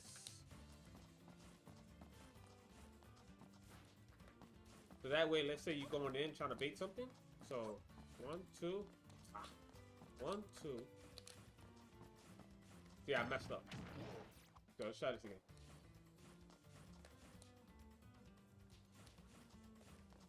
Oh, okay, so 1, 2. Yep, messed up. You see, it makes it a bit tricky because when you're running to the opponent, all you gotta do is this. You see how I got it? But now you're actually, you're putting in extra steps, which is this. So like, again, because in a match, the opponent is not gonna let you do that unless you break their shield or something. Which in that case, there's better punishments for that. So instead of just running in and doing that, once you get used to it, do this. He messed up. See, it feels like it should be easy, but you see me messing it up there. Because I'm adding extra stuff, so my mind is...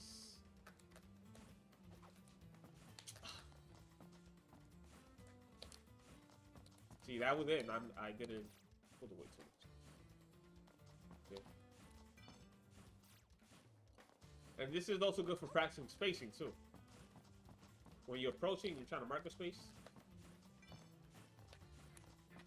See, there you go, got it.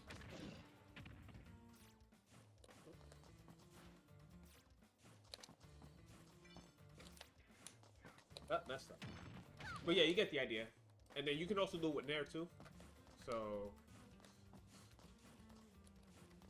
I gotta be closer. Oh. Yeah, so right about this diamond, you can use to stay as a reference. When you get to this diamond, run back and then go in with the Nair. Oh. And if you try to do it and you mess up, like I got to jump, just do what I'm doing. Just restart. So that. Didn't get it. Not close enough. This is also good to practice the spacing too, because the Nair, you already know the range is short. Nope, messed up. Okay, it should be clean. You should do 1, 2, and then go in and do that. If you get like this and you jump too high, restart. Even though jumping like this is not bad depending on the situation, but you mostly want to be grounded because you can act faster when you're on the ground. Nope, didn't get it. Nope. Nope, messed up. Messed up. Nope, messed up. There you go. Look, this is all training mode. Don't even need a human. So you practice doing stuff like that for a while. You know, you're good.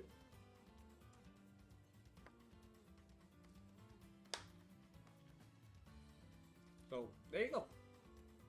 Beautiful, right?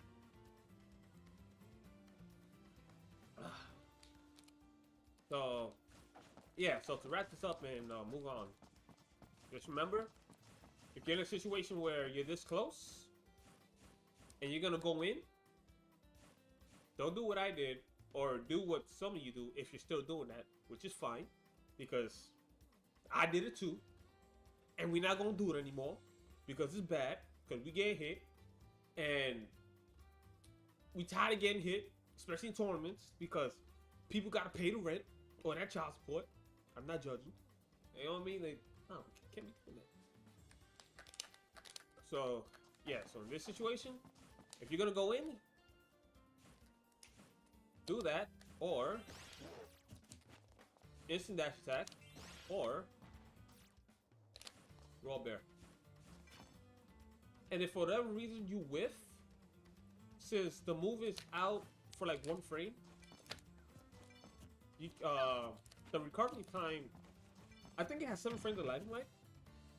You guys can check yourself on the website or whatever, or if you know your frames, you memorize it then. Yeah, you know. But I think it's 7. This has the shortest landing light frames. I think at 5. It has the shortest.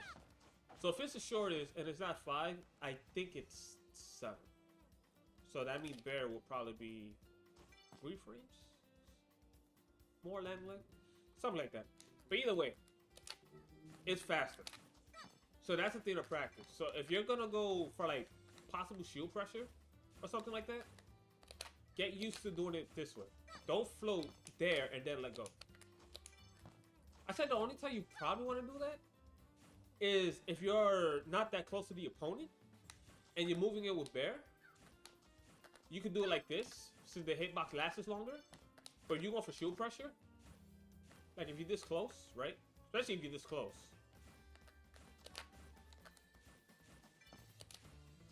You can do that. Or you can run towards the opponent, that, right?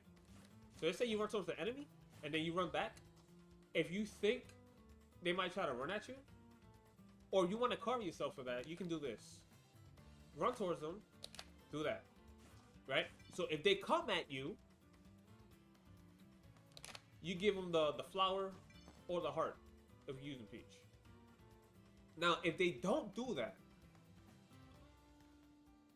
usually the opponent might try to react because like, oh, he did an attack and didn't hit me. Usually they might try to go in.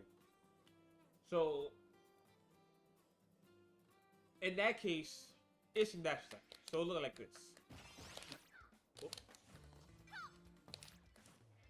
See that? You keep up the pressure. So that way, this covers, when you do this covers that they want to run in at you. And if they don't, instead of backing away, and then the opponent closes the gap, you can still maintain your stage control, especially if you're in the center stage, and you can do this. So basically, you're here, do that. If you're close enough, what you can do instead is Nair. Because if you do the falling Nair, you have more recovery time, which I suck at doing. Oh my god. And also, at best, there is -2 on shield. -2. But that's only if your Nair is fresh. And also, if you attack on shield, it stales your moves. Also refreshes your moves. So you can stale your moves if you attack somebody's shield. So that's why sometimes, depending on the situation, you might not want to go for shield pressure. Like, you can just let the opponent shield, because eventually they have to move, or it's going to pop. And usually the most common thing people tend to do out of shield is jump. So when I'm fighting someone and I got to like near a corner or something, I wait for the shield to get like probably halfway. Or I usually count like 2 seconds. And I just jump in front of them. Because that is the most common thing people tend to do out of shield. Because jumping out of shield, you can jump away, loot your jump, jump forward, double jump. So that is the most common thing people tend to do out of shield. Like after a while, especially not close to them where they could nair out a shield. If you're like right here and people are shielding, they're mostly gonna jump. So that's the first thing I look for. If I don't see the opponent jumping, then I'm like, okay, I'm not gonna worry about that. I'm gonna do something else. But usually when I'm fighting anyone, whether beginner, noob, advanced, pro, whatever it is, that's the first thing I look for. Because a lot of people, it's a common thing. So get ready for that. If you don't see them jumping a lot in that situation, then switch it up. But usually, let that be the first thing you look for. Alright, so yeah, so you can do this. This is insurance. So the opponent runs at you is insurance. And then after that, they think, when you do this, right? When you do that, they're like, oh, your turn is over. Now I'm gonna do something. Nope, my turn ain't over. So that's a good way to keep pressure. With dash attack, you think you will pressure with this, Bear, even there, but dash attack can crush it. Because again, as I said, people cannot react to a dash attack this close. Or burst option, people cannot react to that. They can't. Yeah, remember, average reaction time, 15 frames. They can't react to that. So if you do this, the heck? They're gonna get hit. It's impossible to react to. So, the only way somebody is gonna catch that is they have to read you. Maybe for some reason, that is your most common pressure. You do this and dash attack. So for that, they'll just, once they see the bear, they're like, oh, he's gonna dash attack. So they'll probably move out the way or just hit you. It hits you out of it. You know what I mean?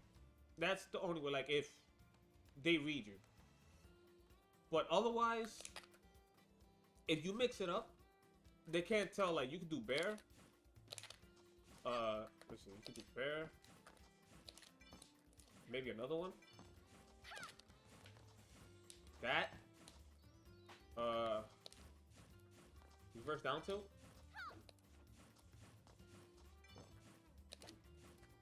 Whoops.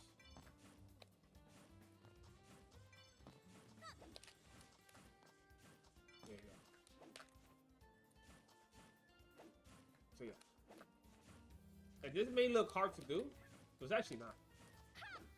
So what you do, right, is if you're running in one direction, flick the stick in the other way, and you get the slide, right? See that? So literally just flick the stick in the other way and hit this and excuse me. Hit the C stick down. I think this works with smash stick too. I don't know, you guys can try it. Or if you know. Yeah, I don't play with smash stick. I use C stick. The smash attack I do it manually. So yeah, so just flick the stick the other way and tap down. Tap down C stick. You can also just turn the stick. You don't even gotta let go of the stick, right? You can hit it the other way and then press down. But see, sometimes you might get that, like, nah, I got down smash. So that's why I personally use C-stick, because I cannot get a down smash out of this. I can't get it by accident. So yeah, like, you can practice micro spacing in training mode. Like, all this stuff that I'm talking about, you don't even need a human for. And this is stuff that you gotta get good at so you can start beating up humans. So you can practice your micro spacing or your...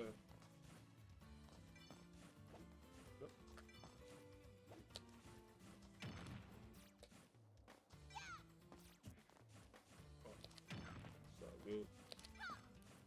Oh, see, I did it too fast. Too fast again. There you go. And what's also good about this is if the opponent runs at you and jumps, depending on the character, they can't hit you while they're crouching. A lot of rising aerials cannot hit you. Like, you're just low profile. So what you can do is, if they run at you, there's a chance this will hit. And if they jump, well, you can low profile it. Or you can block, depending on the situation. So this has low cooldown. It recovers fast. Like, look.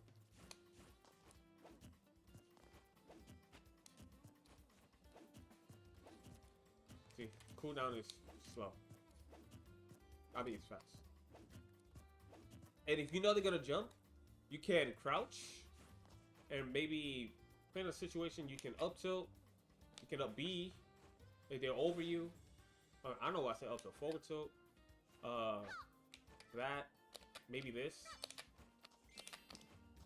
Up B. You know, depending on the situation, you can do all that.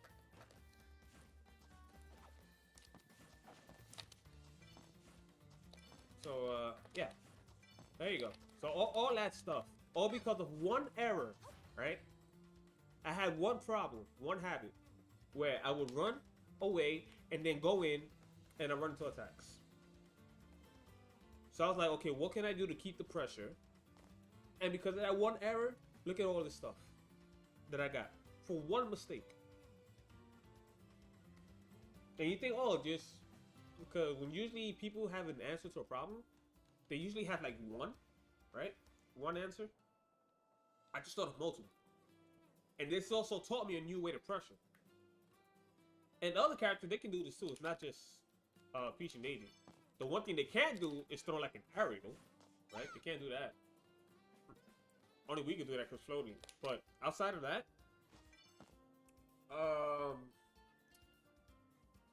what is it? Yeah, outside of that, they could run and they're going with like a dash attack. Especially if the dash attack is fast. Like, let's say for instance, Zelda, DK, Joker, Little Mac, Mithra. You know, characters fast dash attack, you can do that. That's probably the fastest thing you can do when running. As an offensive option. It's either that or up B. Which up B is risky.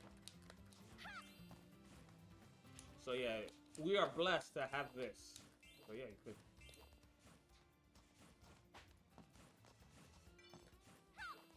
Alright. And then you can practice like being close enough where the attack doesn't hit. See, like that, so this is good. Oh, that's another thing you can do. This, another bear. So instead of this, so you can go 1. So yeah, here's another mix-up you guys can do. So you can go 1, 2, 3. So if they don't commit to the second one, they probably think you're gonna keep doing it. Cause I don't know about now, but back then, before I went on my 6-month vacation, I would see like a lot of Peach players, Peach and Daisy, they would do this over and over, right? So what you could do, well, excuse me, what you could do is 1, 2, oh, not that, 1, wait, approach with this, back away with this, and then go in. So 1, 2. See that? Because after that bear, people ain't gonna react to that. It's unreactable at this range. You're in burst range. So when you're in burst range, it's unreactable. So you can't really be doing too much because you're gonna get hit. So, well, when you're in burst range, you can't try to react to a burst option. You gotta chill out or try to do something to cover it in the case that you know what might be happening. So in burst range, that. So if I do the bear, you do that, or bear. Oops, not that. Bear, that. And you see how I'm messing up where I keep jumping like that? This is also a good way to practice your tech. Like if you're messing up your tech and your inputs, because Peach and Daisy, there are technical characters, you can practice it like this. Like in a way you would move when you're actually fighting a person to try to pressure them. And you can do all of this offline. So like there's the training mode mod that people can use. Or for those that don't got their Wii, the Switch modded. Right? And they're like, oh man, we're kind of limited. It's true that you are, but there's a lot of things you could still practice that's useful against a human and improve your thought process and technical skills offline in training mode. It's all about thinking outside the box. Sometimes,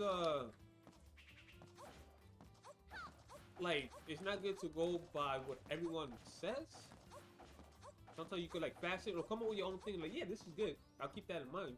But also, maybe I could do this. Because even though I'm the Peach and Daisy guy where I help people buff their game up, it's still stuff that I learned from people who are not at my skill level, are at my skill level, or are above my skill level. You can learn from anyone. So it's like, it's all about being humble. Be like, man, I'm better than this guy. Why are you telling me to do this and that? Bro, I'm better than you. Alright, you see my skills? I go to tournaments. You don't. I don't even know. Like, think about it like this. Like, coaches for Smash or even in sports, they don't play. You're obviously gonna be better than your coach, but your coach can observe things or notice things that you don't. That's the point of a coach. But like against the Smash case, when you're in a match and the heat of it, you don't see what you're doing right or wrong. Notice a few things that making you lose, or openings that you could have taken and you didn't, and your coach notices that. So he tells you like, "Yo, dude, you keep doing this too much. You're getting beat up. You had a punish here. Every time he does that, you could have done this and fouled and killed him." And you're like, "Oh, okay." And then you do that, and then your opponent starts crying like, "God damn it!" Then he goes on Twitter, be like, hashtag soccer fix Smash Ultimate, hashtag win Smash 6. Alright, so yeah, don't. I take any advice, no matter the skill level. Low level, mid, advanced, pro. Like, if it's something that I didn't notice, I'm like, oh, ooh, okay. Like, damn, I need to start doing that. Oh, I know this was a thing. I do all this research and I miss this. Okay, thank you. Any type of power, take it. Take any type of power. I'm telling you, it's rough out here for Peach Daisy. Y'all already know, y'all play this character. It's rough out here. Alright? We gotta go through a lot of nonsense. And we a technical character. It's rough. It ain't easy. So take every tool you can get, no matter who it's from. Take it. And also to keep in mind is, Peach and Daisy are one of the characters where you just need one hit. One hit and you can kill somebody. They gonna go by that. One hit. So while you're being safe, you don't have to be aggressive, because a lot of Peach and Daisy players these days, well, I don't know about now, but I would assume, very aggressive. Always want to approach like this, floating there, float like this, and then come down, very telegraphed and all that. Then they end up getting hit, be like, yo man, this character sucks. Like, that character I'm fighting, yo, he's too busted, easy mode. I can't do nothing. This matchup sucks. And I'm like, dude, all you doing is this. You don't want to come down with that. And then all you do is this. Like, the opponent can't see that. Like, the opponent has to challenge it. No, he don't. He can just let you swing, come down, and then you get force smash, and then you cry. Oh, when you're in the air, you want to come down with an attack, or come down with the typical panic falling there, and then you get blown up, and then you lose, and then you start like complaining and crying. I'm like, dude, you did it to yourself. Why are you doing this? You know it's a bad idea, especially when you're at kill percent. It's not worth it. You won't die. Or what are you gonna come down to with a slow move? What do you do? Or do this when the opponent can just jump at you. Or if they got a projectile, they can just throw it at you. Like, you are no threat to anybody here. Who you threatening? You think you the threat when you do this? Let me tell you something. The opponent's a threat. See, now you're a threat. Now the opponent's a threat. Now you're a threat. Now the opponent's a threat. Because they don't have to challenge you. And you float like this, they can wait for you to land. And if you try to jump, use the double jump, now you gotta land. So when you gotta land and you burn all your options, what you gonna do? You gonna do this, the opponent can just wait or parry it. You're gonna come down with this, I already talked about that, you get blown up. Then what? Come down with this.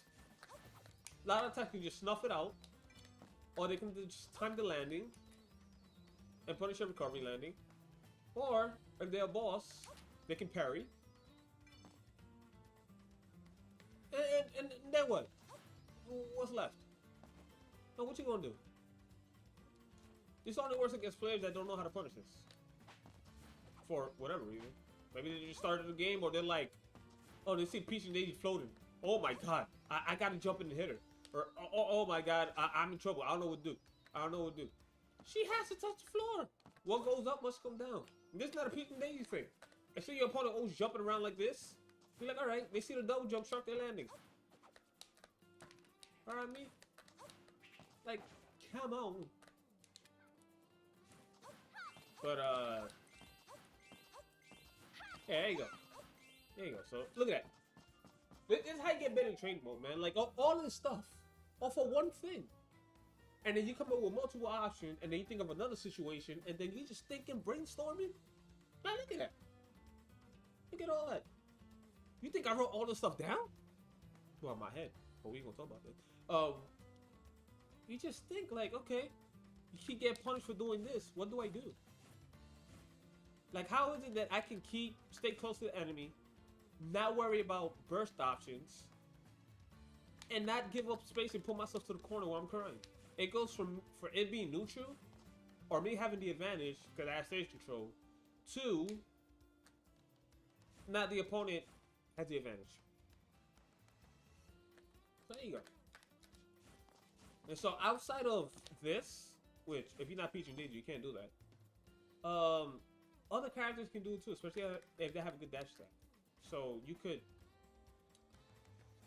I'll give one example, and then I'm probably gonna jump out of any crap. So let's see. I'll give an example.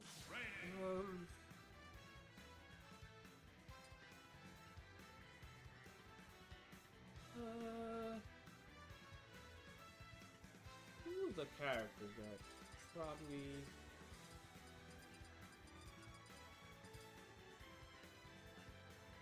Alright, let's try something.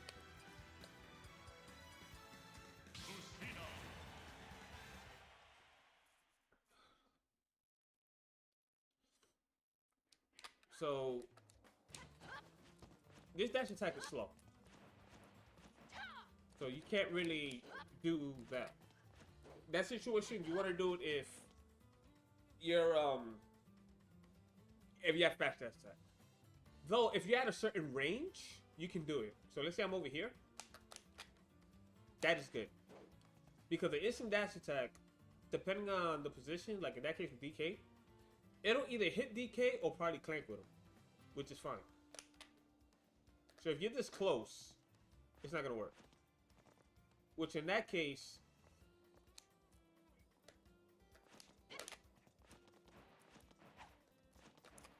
you could do that, get a bit more space. And if the opponent moves towards you, and they and you don't hit, and let's say they're like right here, or where DK is, you could probably go with an instant dash attack, or if you're right here, instant dash attack. So you cover the option of if they're moving towards you. Alright. Now outside of dash attack, let's say you do down tilt. You try to go for shield pressure. Okay. I'm trying to do down tilt to a short hop.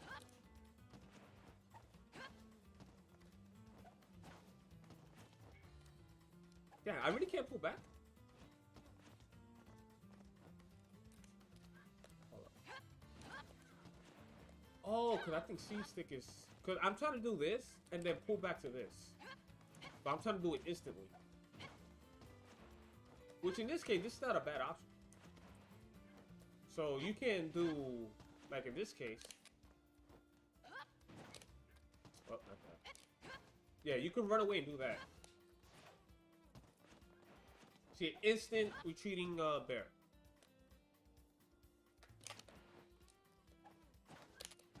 You can also do that. So like if you do this, you can jump out of it. So you can do this without having to give up too much space. And in any case, you can jump out or air dodge. Depending on the situation. Or if you think the opponent's gonna try to do something after, and you read them like a book. Oh, wait, I can't counter?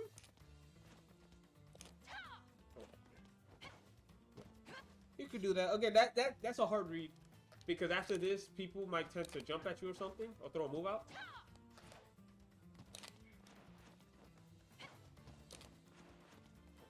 You know? Like, you buffer it too. So after I do this, I'm already holding down the B. So again, that's a mix-up. Stuff like that, you just don't do it all the time. But usually when you swing, your opponent can move before you because you suck in the animation. So like, okay, your turn is over. So if you think they're gonna do something aggressive and you're this close, you know, and that's just, you know, just me in training mode, just thinking of stuff. So yeah, so in that case, slower dash attacks, do that. Down tilt, it could be, depending where you are, down tilt could be good. But the thing is, the hitbox is out for 2 frames. So after the 2 frames is up, if you don't hit and the opponent moves towards you, you could probably get clapped. You know, so utilize your movement. So I recommend anybody, like, even if you don't play Peach and Daisy, because pressure is one of the most important things. Kind of when people are scrambling, like this is the issue that I had. When it comes to scrambling, I'm this close, I would get very nervous. Especially with my anxiety. You know, my anxiety was really bad. Along with depression, it was bad. So, I would get into distances like this, and I would be scared. There'd be so much running through my mind. So, like, I don't know what the opponents do. And I don't want to move away and give the opponent, like, space and then pin myself to the corner. But also, I don't want to press the wrong button because if I do, I'm going to get clapped. Get it clapped because I'm playing DK. Oh, okay, I'm sorry. Unsubscribe. Anyway, so yeah, I recommend everybody trying this. Like, if you don't do this, like, pick your character, whatever character you play, and just figure out ways to, around this range, what can you do to kind of keep the pressure and cancel out certain options if you think they're coming, or to check for them, while not giving up too much space. Because stage control is very important. You may have stage control and you don't know what to do, and you're nervous and like, you know what? Let me get a bit more space so I can react to what my opponent's doing. So yeah, you'll be able to react what they're doing, but at the cost of giving stage control. And then once they get to the center, and you're over there with DK is, now you're screwed. Now it's gonna be really hard for you to hit the opponent. If the DK player was to hit me, I got all this space behind me. I got insurance. I can move if I have to. Like, I can deal with whatever's coming at me. I got all this room. This is all mine. So if things go bad for me, I got all of this. If things go bad for DK, where he going? You wanna know where he going? Off the stage. That's where he going. And that's where you want him to go. Get him out. He has little room for error. The only way he can go is forward.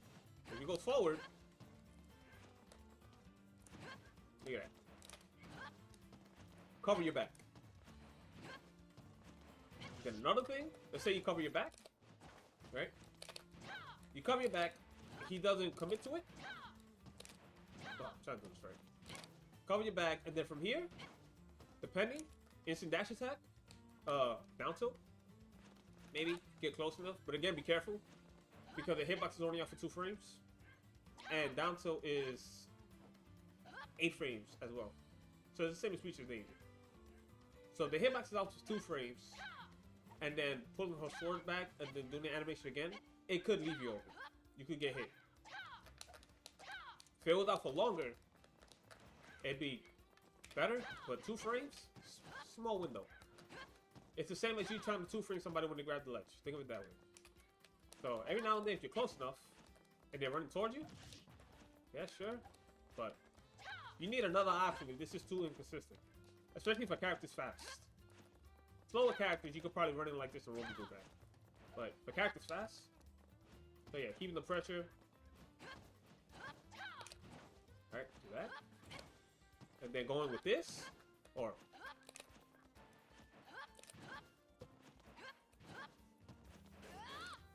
I'm trying to do the,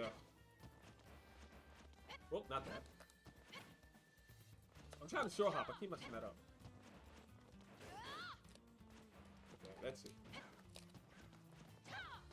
Something like that, the mix-up. See, look, I just thought about that on the spot.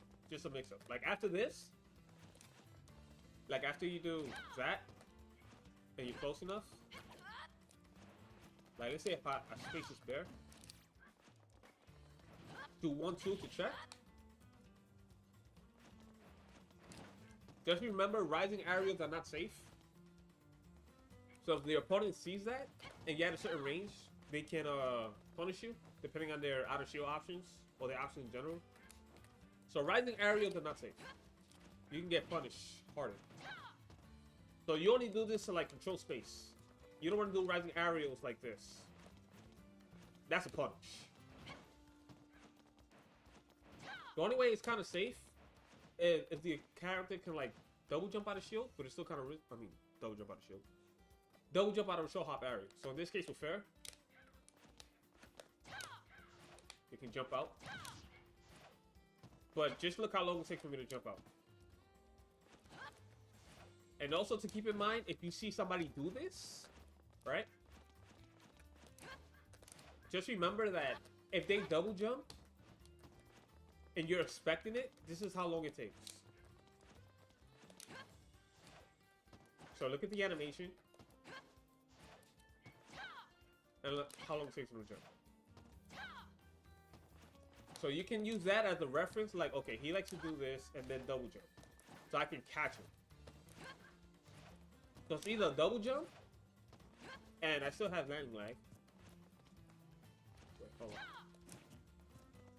Oh no, there's no landing lag. I'm air dodging. Okay, there we go. Where's that? So they either have to block, and if they don't block and they try to do something else, let's say this, right? You can punish them. Because once they do this and they do a landing aerial, if they do a rising aerial and then they land and you see that rising, that's a punish. Get them. Get them. Right? Get them.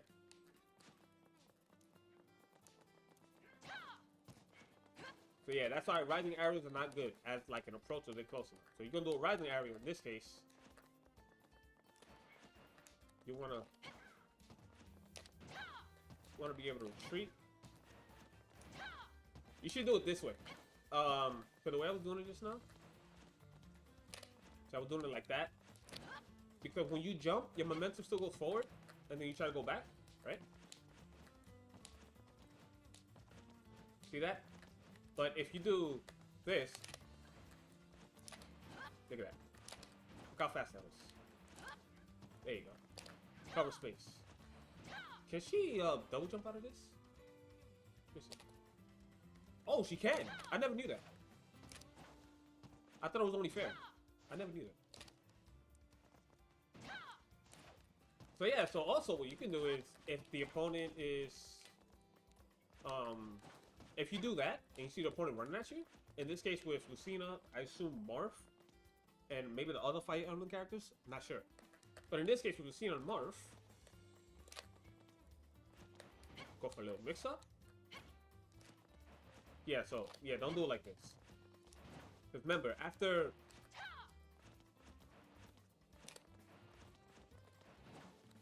all you gotta do is stop, right? Because when you see this slide animation, you can cancel it with a jump.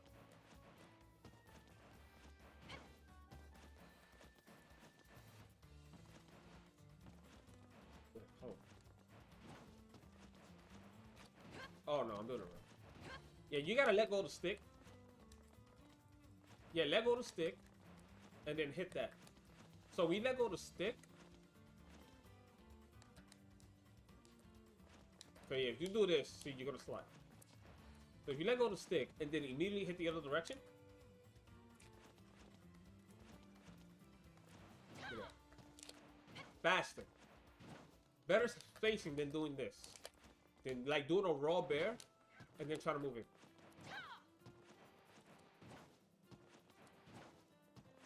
See, this is stuff people don't teach you. A lot of people don't talk about something like this. Especially like in training mode, how to effectively practice. I'm not even a top player. I ain't no top player.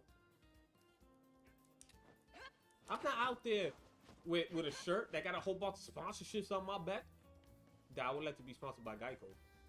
Because my dad, he saves 50% or more on car insurance.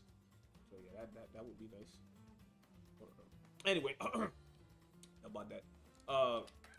Yeah, I'm not pro player. I'm not sponsored, anything like that. I'm just a guy that's like, you know what, man? I'm just gonna focus and try my best with what I got. You don't gotta be a pro player to be creative and, you know, get good. Everybody starts from the bottom. Pro players got up there by doing, you know, working hard and whatever. Nobody's really born that way. You gotta work. So, you guys, all you guys that play the Smash Bros. And try and get good and want to be up there with the best, you can do it.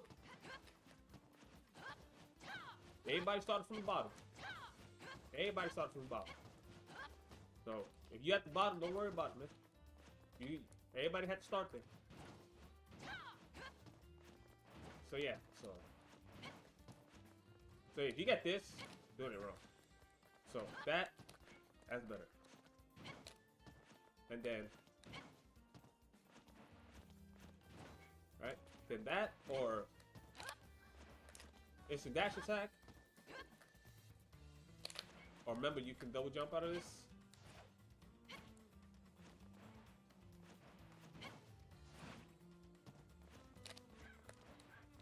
You can also fair. So, look at that. Pretty good, right? Because after this jump, especially if it's spaced, you can do a fair since after the bear, Lucina turns. So you're looking the other way. It's a good advantage. A lot of people, I'm not sure if they think about that with Lucina and Morph. Take advantage of that. So this is a good way to keep pressure. You can do another fair. So like you can do like 3 areas to kind of cover you. 1. Oh, that was a short hop. I mean 4. 1, 2, 3. Or you don't even have to go for the 3rd area. You can probably 1, 2, and go for like maybe the full combo, or just 1, 2, or maybe 1 to apply pressure. I mean, something like that. So if you space this and it hits the shield, maybe a down tilt to try to do something on the shield, or forward tilt, you know. Just think so. Look, I don't even play this character. I'm just thinking of all that. Hey, there you go. Let's see, one more character. Let's see.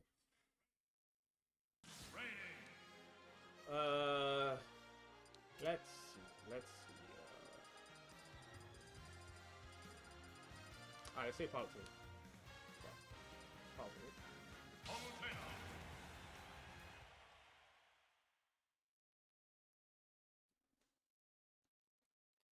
Say, when you're learning a character, you're trying to get better, just do what I'm doing.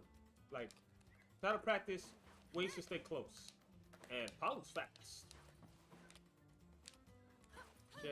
She has good speed. So this is good. That could be a thing. Let me see.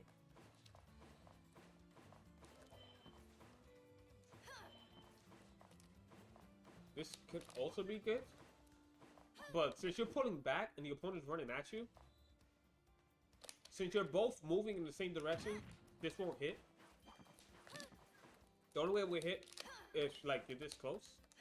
So let's say I did the approach option. Cause she can't show hop out of anything. So let's see, if I was to approach, or for dash attack, if I do this, right, and it doesn't hit, I could bear. So I can bear,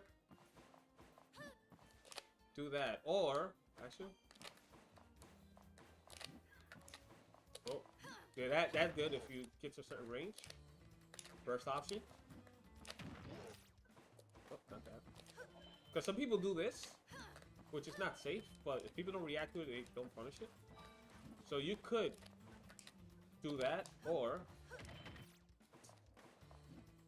And you see how I'm always setting? Like the practice spacing. Micro spacing movement. trying to get short hop. Can you short hop, please? Look, I was just... Why I keep getting... I'm trying to... Need something like that. Yeah, there you go. So I'm trying to... Bear. Because after the bear, people might block or run away.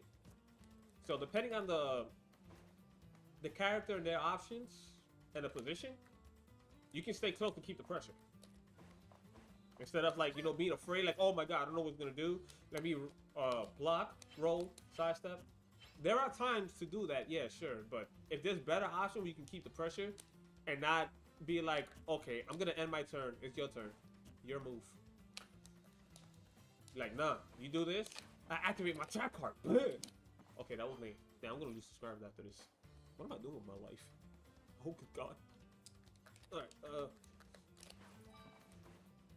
depending on the situation, this could be a good anti-air if people are gonna jump at you.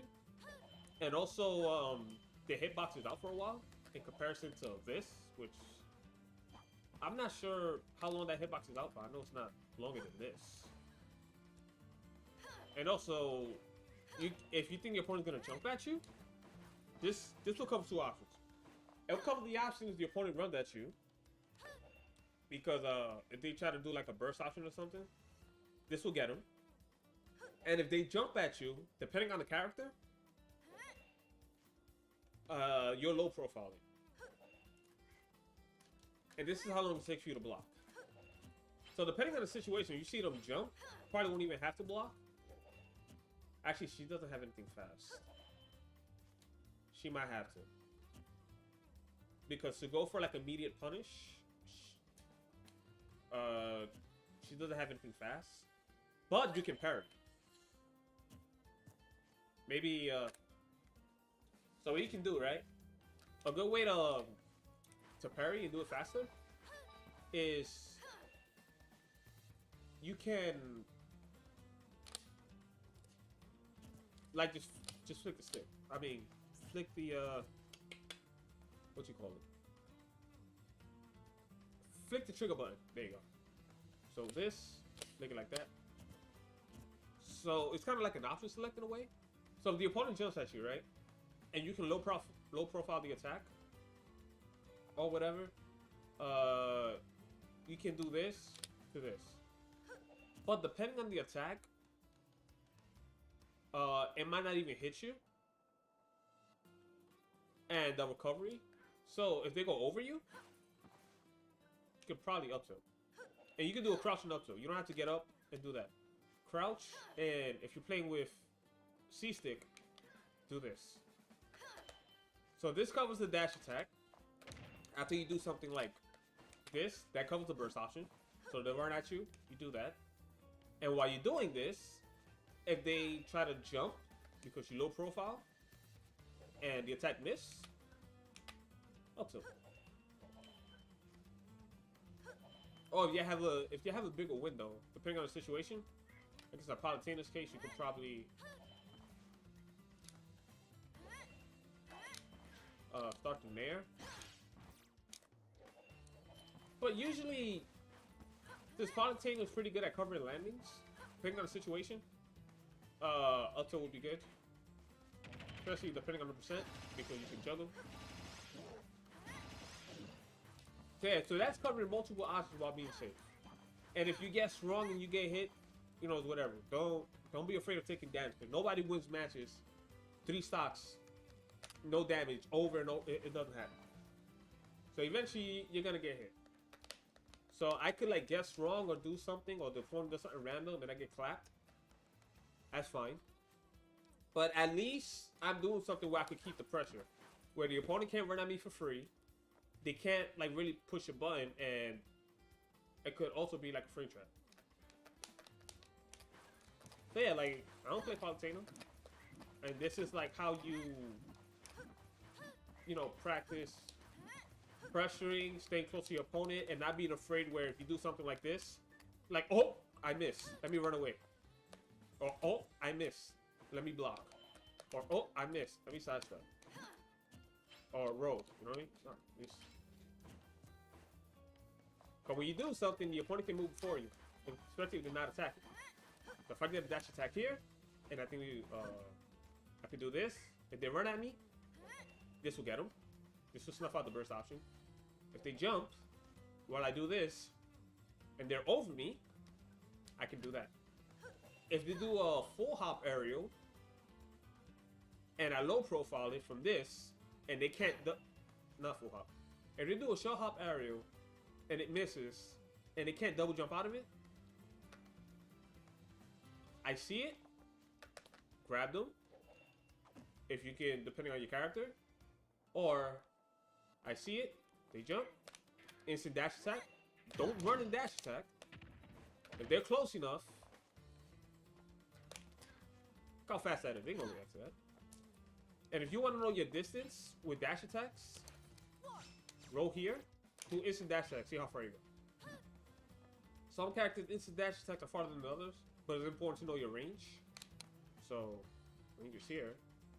If you do instant dash attack, that's much distance.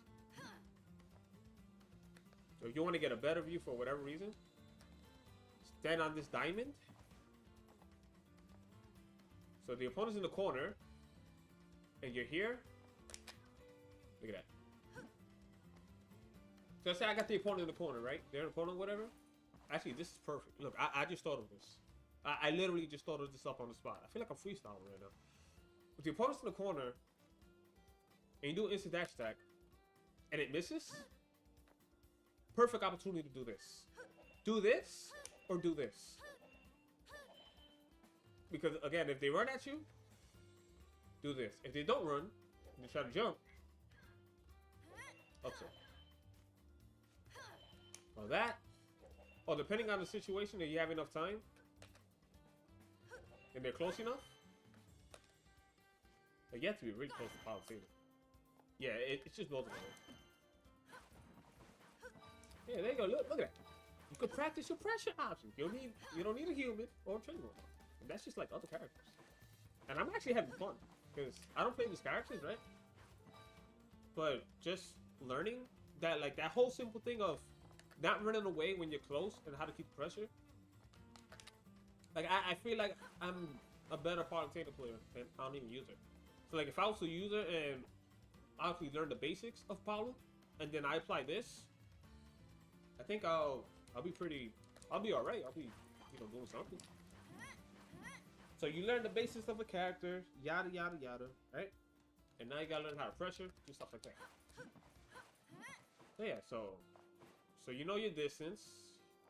Here, that. If you, depending on the character, if you can low profile their aerials after you do this, and they're over you, do that. If not, depending, you could probably do this, because it's a good anti-air. Well, decent. Because it kind of covers the front. This covers above, obviously. And if you don't think the opponent's gonna, like, swing or whatever, then you stay blocking. Do that. But remember, rising aerials are not good. So usually, I don't want to do that, because if it gets blocked, and she can't double jump out of this, opponent sees that, they can just punish out of shield. Just run and like grab her or something. Or just running with like a quick jab. You can also, let's say, you can mix it up too. You can use jab as a mix up, so to try to come at you. But in this case, her best bet that I feel is if you do this and they don't commit, you cover both ground and air. They go to the ground, this system. They go in the air, you have enough time to do that. If they jump like in neutral place, do like an aerial and then land to the ground. Yeah, you can do. Remember, don't run to them and do that. Like, do an instant dash attack. So from here, and they jump in place for like an aerial and then they land. Might have to be a bit closer. But yeah, get like a bit closer, and then dash it. Or probably you can get close, down tilt them, get them off the stage. Forward tilt, depending on the angle with this ascent. Oh, I think forward tilt is probably better. Forward tilt, get off the stage. There you go. I'm actually having fun just doing this. I'm gonna go one more character. I said that last time, but let's go for a character like as a bit slower, right? And then I'm gonna get on the YFL for like probably 30 minutes, and then end the stream. 2 hour stream. Also, once again, I would like to gladly appreciate everyone that's viewing, watching. 93 views. 93. I've never had as many views before. And I've been gone for 6 months. But yeah, I actually was supposed to be playing Elite Smash earlier. But just talking to you guys, and then that's just the way I am. Like especially when I'm streaming Smash, I'd be like practicing because I was gonna lab in training mode for like 10 minutes to get warmed up, then deal with the Y-fail. But while doing that, I just also like to just give advice, and sometimes like the small advice gets into like very detailed advice, and all the stuff that I gave you, you guys can try it out, and then you'll become better at the game. And if you're not winning, you get close to winning or start winning. You know what I mean? So. And then I learned some things too. Like with Palutena, I learned like a new weight of pressure, like center stage. Just in general, I was like, oh, like I just made that up on the spot when I got to center stage. Yeah, when I got to center stage and I had DK in the corner, what I was talking about there, that just came up the spot. I was just thinking about it, like, okay, this is what you can do, and then from there I'm like, oh, there's something else you can do. So, gotta get myself patted back to that one. Alright, so yeah, I'm not gonna make this one long. Like a slow character. Who is...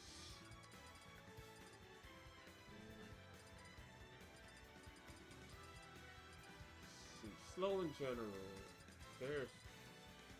I think in general... Well, I feel like slow sort of moveset? Ike's moves are not that fast. Thinking of Ike. But the thing is, a lot of people, they just jump there all day with Ike. But Ike's moves are not like fast, like his Garnet moves. So, I think of Ike.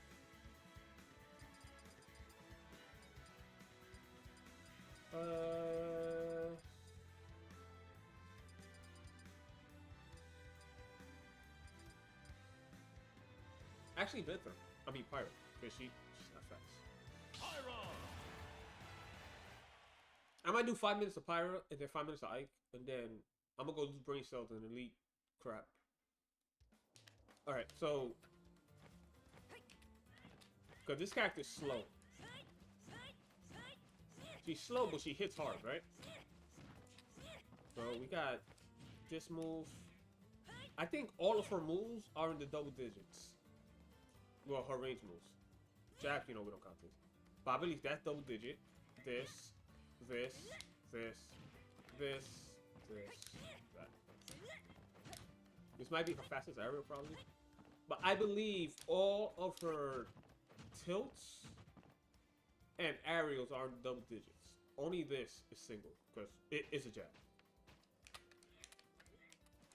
Alright, so let's say I'm in a situation, right, where... Oh yeah, rule of thumb. It's something to think about too. When using like instant dash attacks to cover like burst options, and you're gonna go in, you want to do it like in this case, since her dash attack is slow. Characters who have a slow dash attack, you want to do it early, like further away. Because if you do it from here, let's say I did this, right? Say I did this, not that. And I did that. That's not as fast. Like if I was to land and do this, what is it?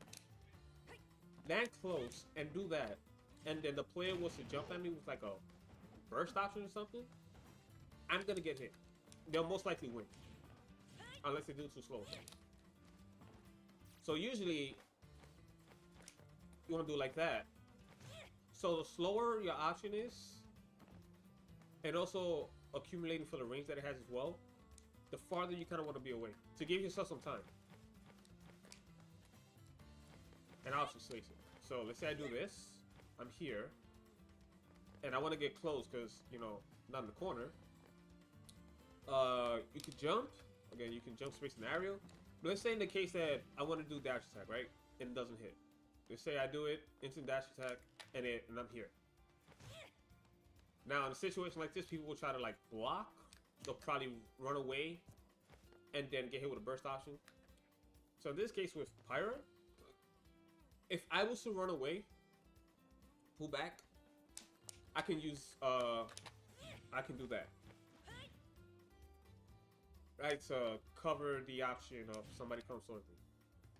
And if they don't, and I want to like kind of move in and get off the corner, the option that you have is could probably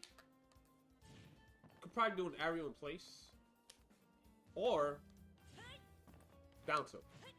Depending on the matchup, the character you're fighting, you can low profile it.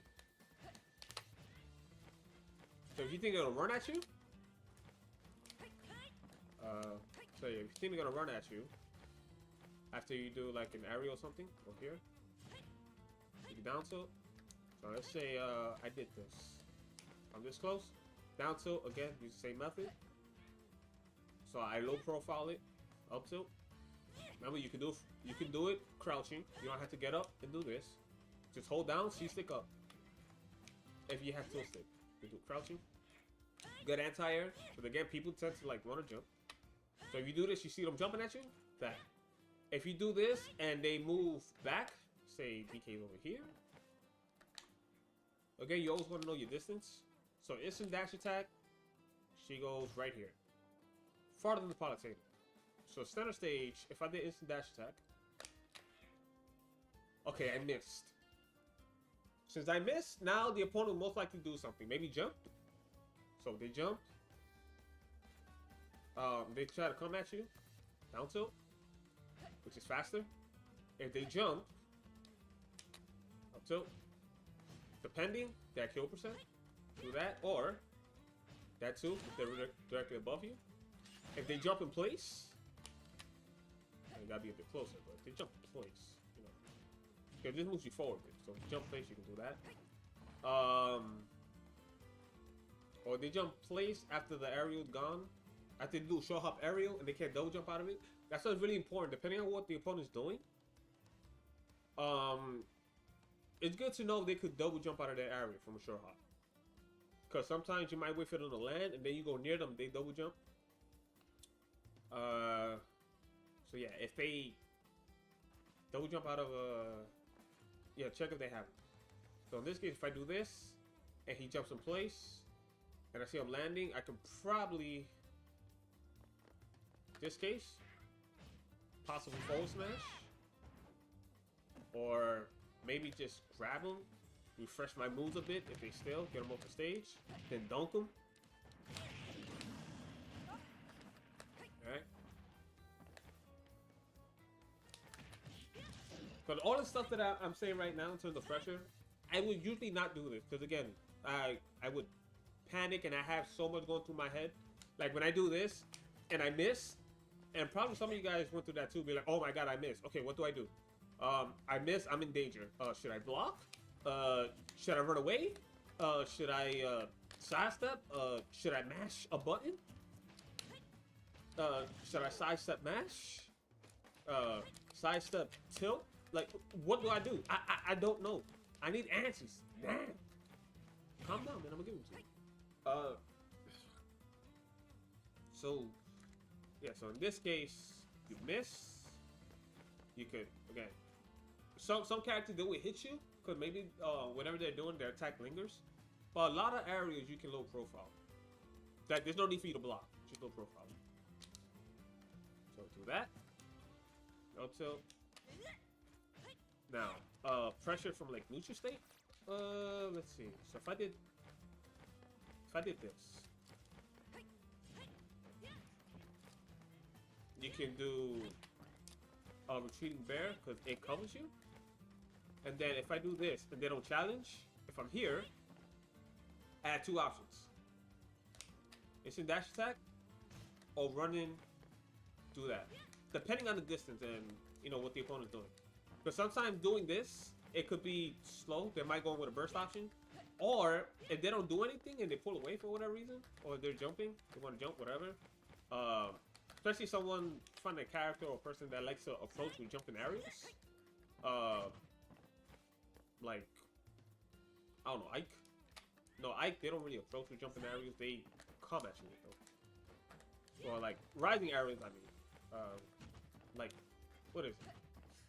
Violence? A lot of violence. They like to jump there. Palutena, you know, that's all they do, jump there. So yeah, so if I did this, the opponent doesn't commit, you could do that. You can run in down tilt, or do that to cover you. And if they stay with DK after doing all of that, depending on the range, you'll have enough time to do this. And if it misses for whatever reason, the opponent gets too close, then you probably have to block. But if not, do that. Then if they don't commit, you can either go for a rising fair, space it. You could do it in place. Because like moving in, it could be miss-space, and then pulling away, you really don't get anything. So if you do like a rising aerial to stop your opponent, you can do it in place. You don't always have to move forward. You can just stay here. It's about keeping stage control. Because if they run at you, you know, you're here. If you run towards them and then do it, it's going to be slower. Because the opponent can hit you out of their jump. You know what I mean? They can hit you out of their jump as you're rising. And they'll hit you before either the attack comes out or before the hitbox comes out. Like, you'll be in your animation, but the hitbox is not active yet. Or they'll hit you out of your jump before you even start the animation. So if I do this and I'm here, and you know, you can do that. If they don't commit, you can surprise them with, let's see, surprise them with that. Depending on the situation, you can do that. And if they still don't do nothing, you don't need to panic. You could probably throw out another down tilt if you think they're gonna run at you. Or do that if they jump. And then you can also just nair in place. Or fair in place. Or nair in place. You don't have to move forwards. You don't have to move backwards. Though, it's still good. You can do that every now and then. So you can switch up doing an aerial in place. Or doing that. Which, there you go. There you go. So this is how you keep the pressure with like characters who not fast. It's not fast. Her moveset is not fast. And if you space your attacks, you can't get punished. So now there's no need for you to panic, think of 1,000 options that haven't even happened yet. Remember, if you try this stuff and you get hit, don't worry about it. You take damage all the time when you're in matches. Even if you T-stock somebody, you're most likely gonna take damage. Don't worry about it. Like stuff like that, it keeps your opponent guessing. If you have like good control and good spacing, especially you got stage control, you got them in the corner. So, alright, last character is do Ike. So you already know the thing with Ike. 40 nairs. Right? Nair all day. That's all he do. That's all I do. This is like. Alright.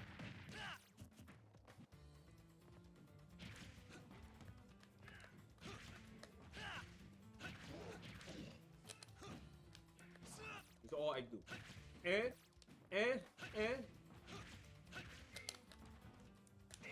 Or this too, I forgot. They'll probably approach you with jumping nairs, which in this case, I cannot short hop out of this. I mean, double jump out of it from a short hop nair. I think fair too. Nope. His moves has too much recovery. Nope. Alright. So yeah, it's always good to check if your character or the character you're trying to learn how to fight against, if they can double jump from a short hop out better than any of the areas. And Ice Case is a big no-no. He cannot do that. Alright? So we know the game plan. They just do this.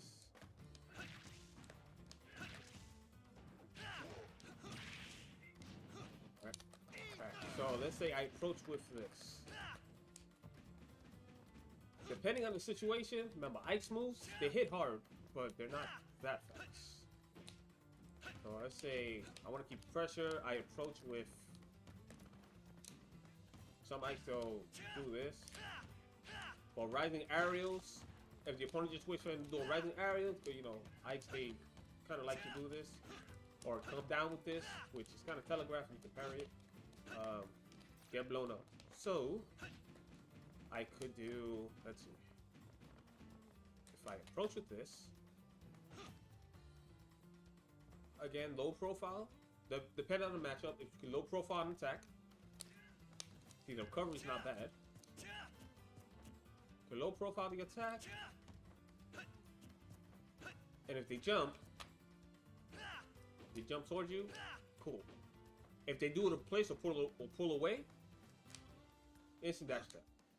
And again, you always want to know the range of your instant dash attack, which in this case, he goes here. Wow, he goes pretty far. On top of, you know, him having a sword, that's not bad. He goes pretty far. That's like probably 1/4 of the map. To get the perfect measurement, always roll across the stage and then instant dash that. So that's not bad.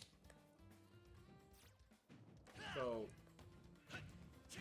in here, you know, ice moves are not fast enough. Doing this is too slow. Like doing the nair is not fast. Especially if somebody's on the ground.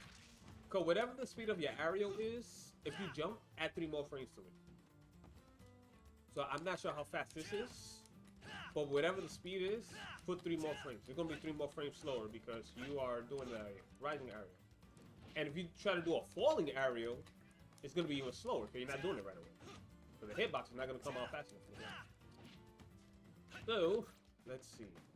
If I approach with this, I could do forward tilt. Depending on the situation, it could work. But in case the opponent like jumps or whatever, they might be able to jump over the forward tilt because it's not that fast. But see, this is how long it takes for me to block if I do like a falling aerial. So look how slow this is. So also like when practicing pressure, you could always check when you come down with an aerial how long it takes for you to block. If you do like a falling aerial and then I hold shield. And then also, once you know that, whatever you try to do next, like the sequence. So an aerial to like a tilt, see how fast all of this is.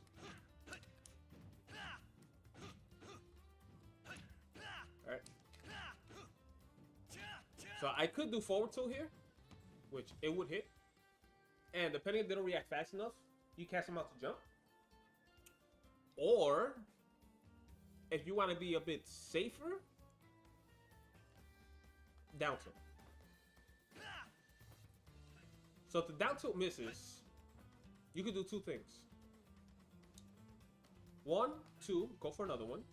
Don't mash it. If anything, 2 down tilts. So in case the first one misses, and the opponent is like, oh, you missed, now I'm going to go in. So in this case, DK, he sees that, he's going to go with a dash attack. Do that. Or you could... Shit. Not that. You could do this. So you could do down, second down tilt. You could... You could do that, but again, this is slow. And while you're in the air, and then the hitbox is coming out, if DK was to do a dash attack after this, I'm most likely gonna get hit. If I try to do this to a nair or fair, I'm gonna get hit. So, in the situation, if the opponent doesn't react fast enough, you could do like a rising aerial in place and they'll jump into it. Or more than likely, you could do that to another down tilt or this to that. Pretty good. So the opponent comes at you, You got this to cover you while getting some space. And if the opponent's chasing you and you do the bear and it doesn't hit, right?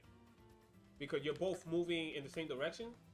Let's say I did that and then we end up in a situation where we're at this distance.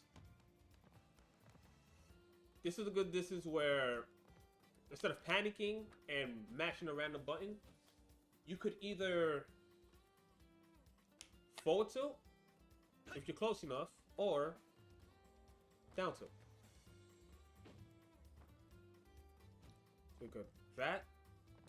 Because we're basically back to square one. Square one's this. I did this to. Man, why do I suck at show hopping? Oh my god. Like, I'm trying to instant show hop, move the other way. There, that. And then, if the opponent, again, if they come at me, we'll end up like this distance away. Well, obviously on the other side of the map, but yeah, we'll be at around, we'll have this much distance, and then, sorry, let's repeat. You could do that. You could forward tilt. Yeah, the recovery of forward tilt is, see, like I'm forward tilting and then I'm blocking immediately. Most Ike players, they'll probably go for this, which if it hits the shield space is good, but if the opponent jumps on whatever, or you whiff this whatever, you're not in a good spot. This has faster recovery.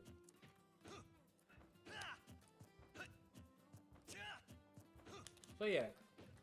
And then you can go to your flowchart Ike stuff, right? If you're playing neutral, whatever.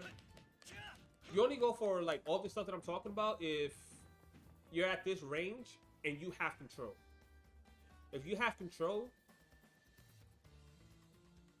and you can space your moves and do all that, yeah. But if you're playing neutral, don't like just stand there, whatever. Like protect yourself. You know, move around. Throw a few space aerials, and then whenever you get into a situation where you're at this distance between you and your opponent, and you're able to do something, then you do all that stuff like this, forward tilt. If I do a forward tilt, move back, and we're at this distance with Ike, I was thinking instant dash attack, but in this case, if DK does it, if DK dash attack and I go for an instant one, it'll be too slow, I believe. I believe I'll get clapped. So what you can do here is you can hold your position. Don't run here. Don't roll away like that. Don't roll away like that, right? You can hold your position and just jump back a little bit. Snuff him out of it. So he does that. And that, in this case, you don't want to do this because you can swing too early and then you're left open. Even though it has fast recovery, if you do it as he's coming towards you, and when you swing, DK's at this range, advancing forward, and you miss, you're gonna get hit with that shit.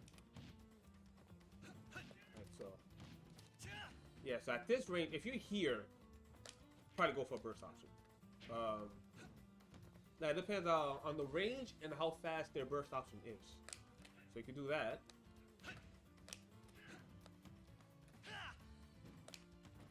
So that way, if it misses, or if it's blocked for whatever reason, you can at least do this. Or if you think they're gonna, I don't know, do maybe a burst option, because they think you might do this, or run away,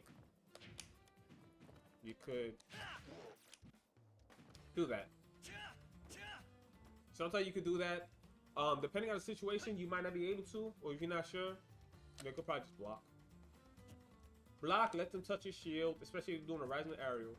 Or, no, this will probably be good. If there's a situation where you try to do this and you get hit, then yeah, block. But you could do that, and then if they jump, again, up tilt, if they come at you, you don't react fast enough, this will hit. So sometimes it'll be good to do this. Other times, just to check your opponent every now and then, just chill out. Sometimes, yeah, just block just to chill. Because after you do this, the opponent can move before you. And if you try to get another attack out, especially if your attacks are slow, you run back, and the opponent is chasing you as you run back. And that's what I said before, when you try to run back and then run in. While you running back, in this case DK, he's coming at me with a burst off him. And then if I try to run in, I'm moving into an active hitbox. Or he comes at me with an area.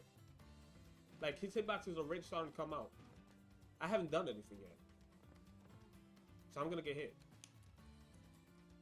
So yeah, depending on the situation, you might not be able to move fast enough. So sometimes, yeah, you can block and chill out. And then when you get away and you're not that close, okay, go on about playing neutral with your character. And then once you're in a situation where you can, you know, do all that stuff, do it. If you're not, just, you know, chill out, relax, adapt to your opponent, how to try to pressure you, and then you set neutral or counter what they're doing if you notice the pattern, and then gain control. And yeah. So that's basically how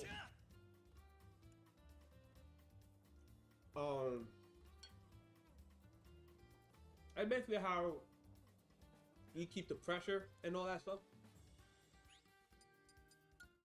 So you can do this with any character. Every character in the game can do it. I know situations like that, like I definitely had it. Where I get that close and I'm like, oh my god, I don't know what to do. You know what I mean? Like, I don't know what to do. I'm afraid I'm gonna get hit.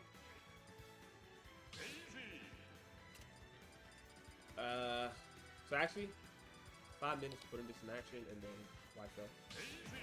So here's how it would look like, right? And how to practice and warm up before you go to what is it? Before you go on elite crap, if you're going in there to practice, or if you don't got nobody to play and you're getting ready for a tournament, or if you got somebody to play, whether online or offline, and you are like practicing stuff, like you want to get all this down, this how you do it. But if you don't got anybody, or you don't want to deal with the online because it's just stressful and annoying, it's hard for the practice, here is what you can do. You can use this method to step your game up. Give me a second. Phone's gonna be. Also, 106 views. Holy crap! I kind of feel like crying. I've never had that many views for anything. Not YouTube. Well, streaming. But not for like streaming, whether on YouTube or Twitch. It's kind of ridiculous that I have that many right now. According to this, 105. Thank you. Wait, is it really? Hold on. Is it really 100? It says I don't think so. I don't think. Oh, that's exactly. Maybe chat busted.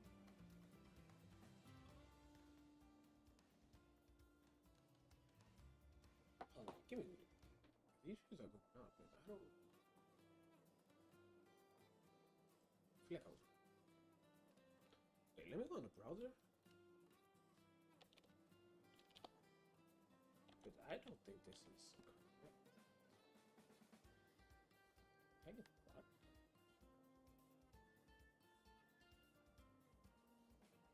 me see.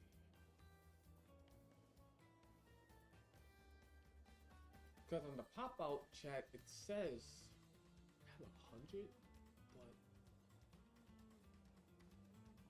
yeah. Why does it say? Why does it say that? Unless that's how many views I got on the channel?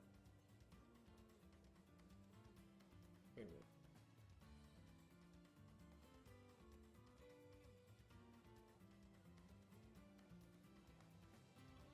Oh. I read this wrong. I don't know why I read this wrong.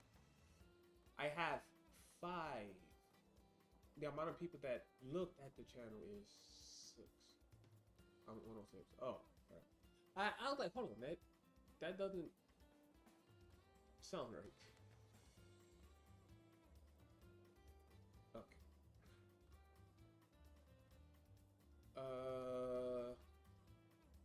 Again, man. All right.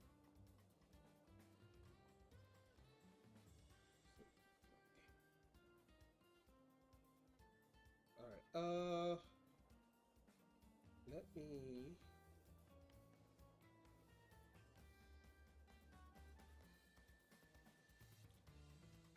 Actually, yeah, I'm a lab.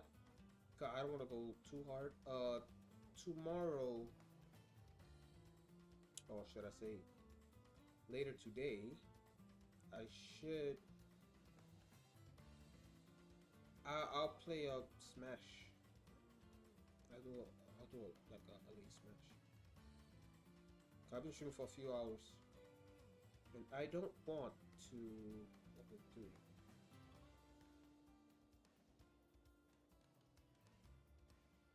Let me just check something real quick.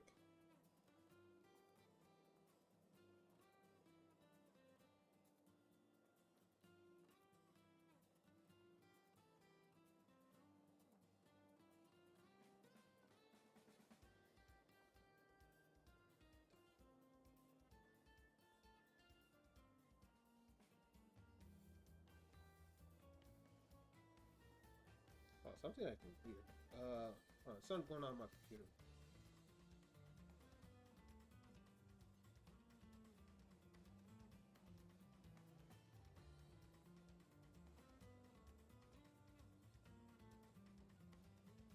I did really just.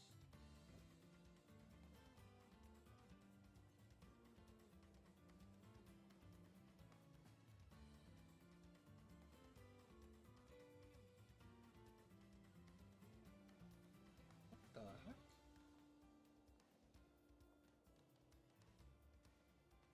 Okay.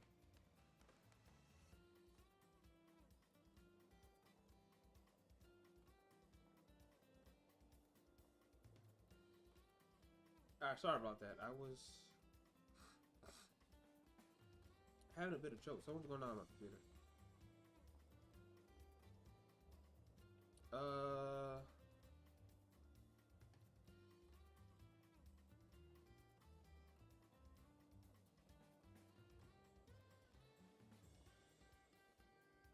Alright. Alright, we're good. We're good.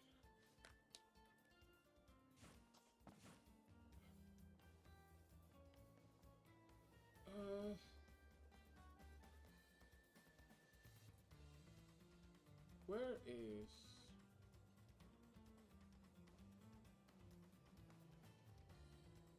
I want to pop out chat.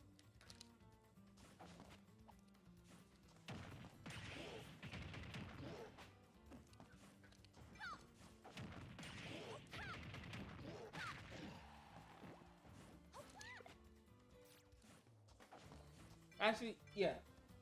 I'm getting a little bit tired. Alright. So, I'll end this here. There was a lot of information and stuff I dished out.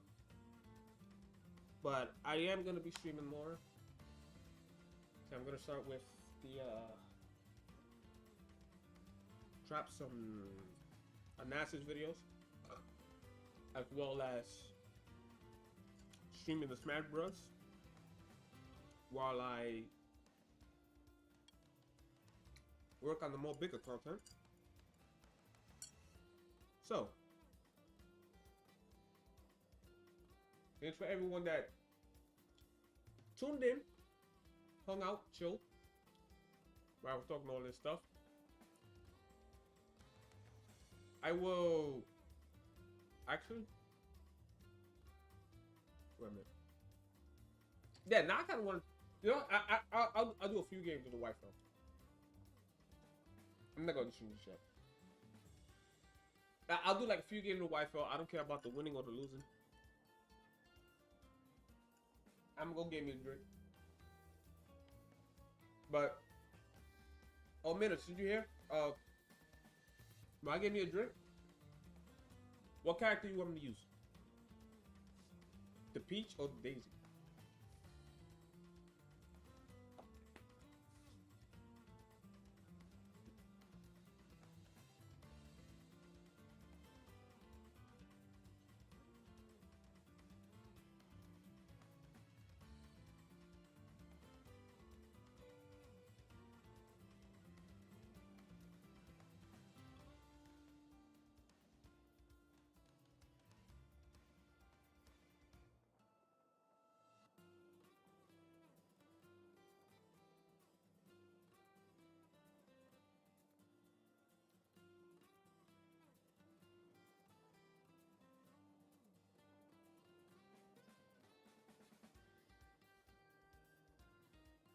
Right. The Daisy? Alright. Wait, let me do like a 2-minute warm up. Cause I gotta see if I still remember how to play this game. I think I forgot. Where is... What was I doing?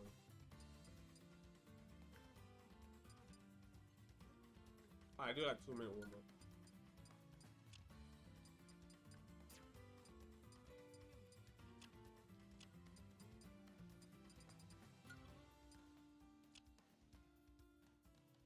Wait, if I go on, when I get on the Wi-Fi, I'm not gonna be on it for like very long.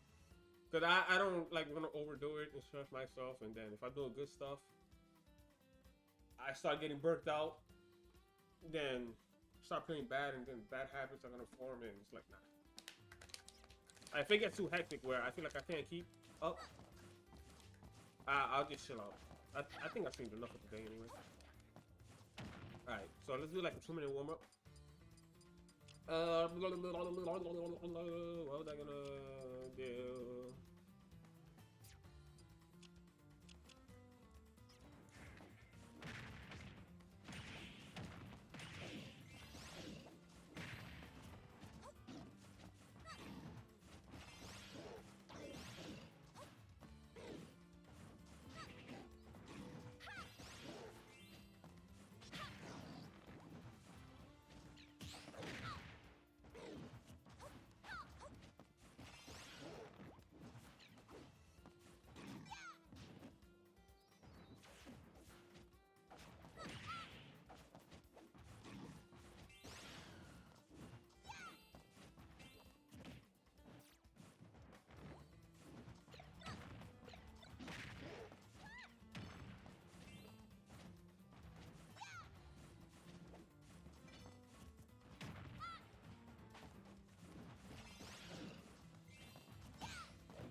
I feel like I'm a little I feel a little little I don't know. I feel a little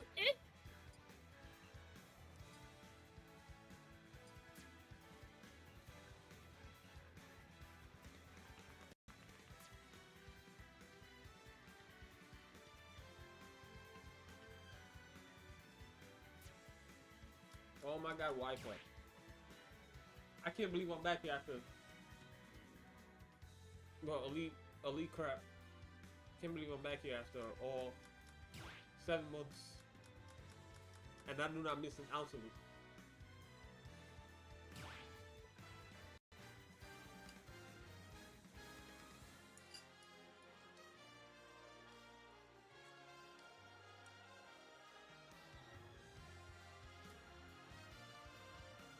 Hold on, man.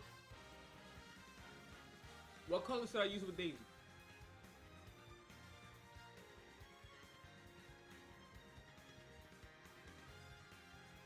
What color you want to use?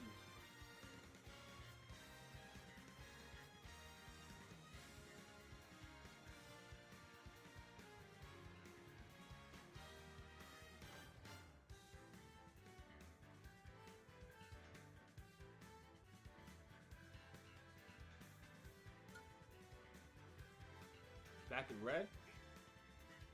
Ah, I see you're a woman of great culture. That's the Mickey.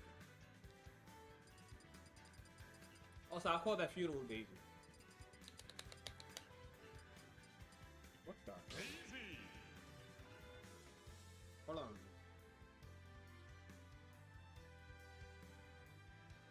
Here's acting weird.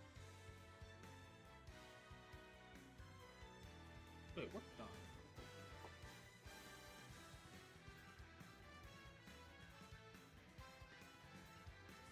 Oh my god. Nah, I got these Bluetooth headphones on and they're acting weird? Like the volume will go super high and then go low?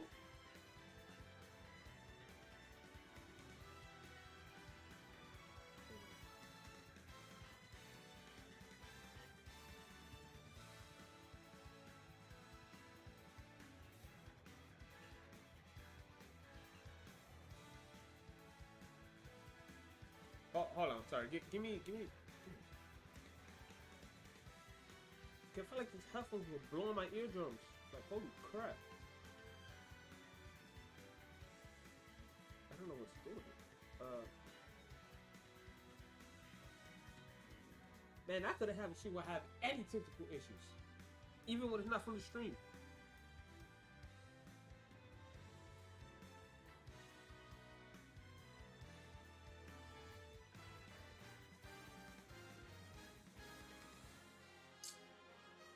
Whoa. Alright.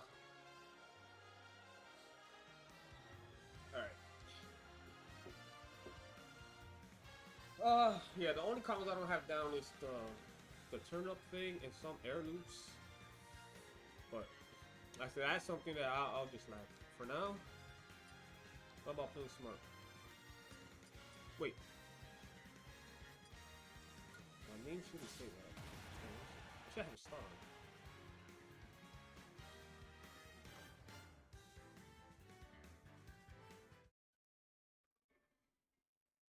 There you go. Alright. Oh my god, I can play Smash! I want you to play the Smash Bros. I'm out here, I'm playing Smash Bros. I'm out here, we playing Smash Bros. Right. 3, 2, 1, go!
I'm so mad he attacked that.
Alright, that wasn't too bad. That was too bad. A few floats right there, but yeah, bro.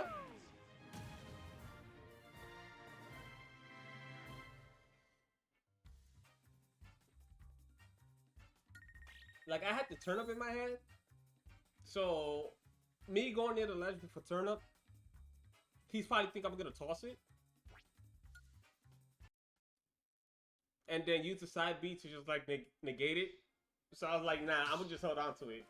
He's probably gonna side beat. See, mind games. So I got it. When you have a turn near the ledge, people think you're gonna toss it. So I'm like, nah, I'm not gonna toss it. I'm gonna hang on to it. Like, oh, you're gonna toss it? I'm gonna side beat through that. You're not gonna side beat through these hands. I'll tell you that.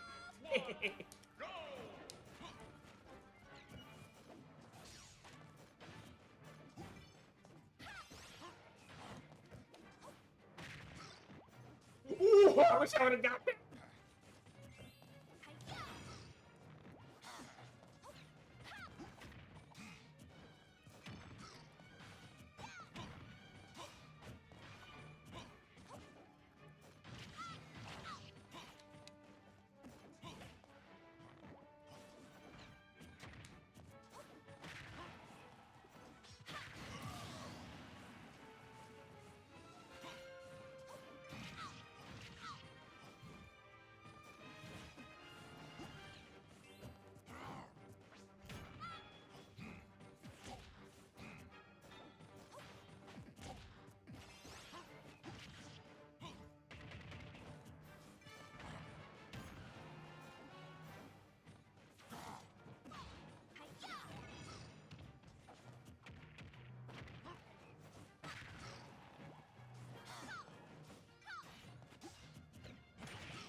I try to run away and go for the ledge.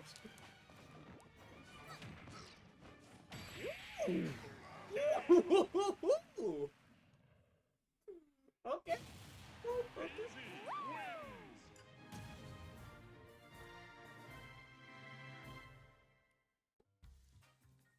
That was pretty good.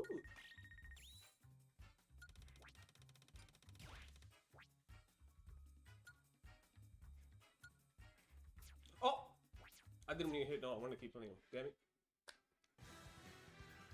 Wait, that was a JV3? I didn't even notice. Elite Smash. Like, ooh. I wanted to keep playing Wolf because I need practice in that match. He's gonna be my demon character. Well, he still kind of is, though. I did pretty good against Wolf. Like, no matter the skill level, pro, mid, beginner, like that character is he's a nightmare for me. But I guess now that I'm feeling better, I handled that pretty good. Ooh, Captain Foul. He's another one of my demon characters. 3, 2, 1, go!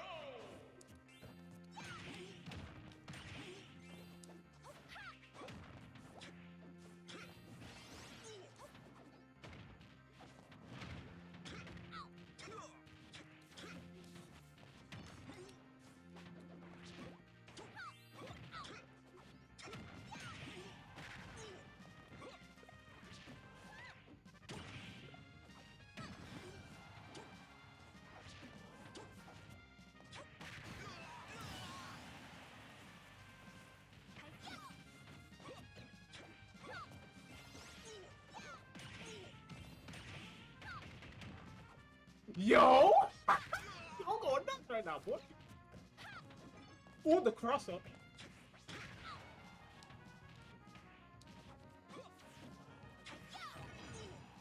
Oh, spur my down. Oh, that was bad, DI. How did I survive that?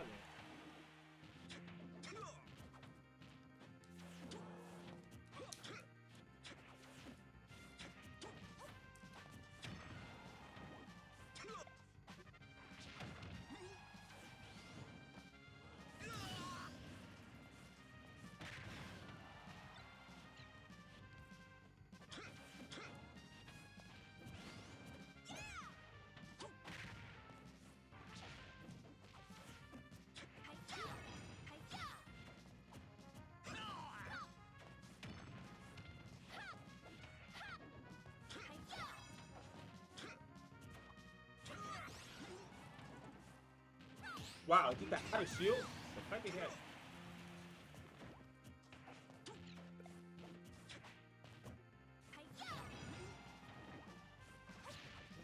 Okay. Oh, that man. Oh, yeah, Foggy, he was a demon character for me. I freaking hate him. AZ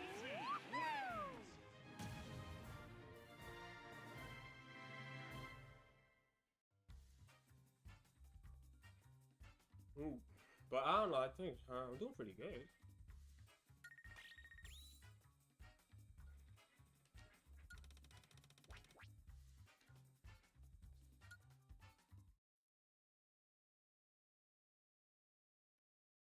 Oh, he won't win. Yeah.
Yeah, he got it.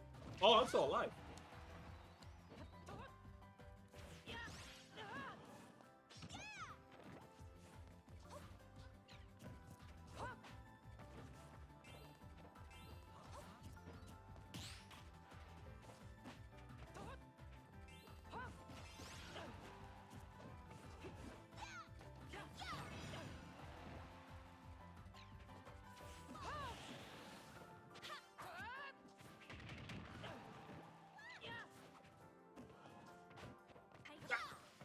My Barry come off action though.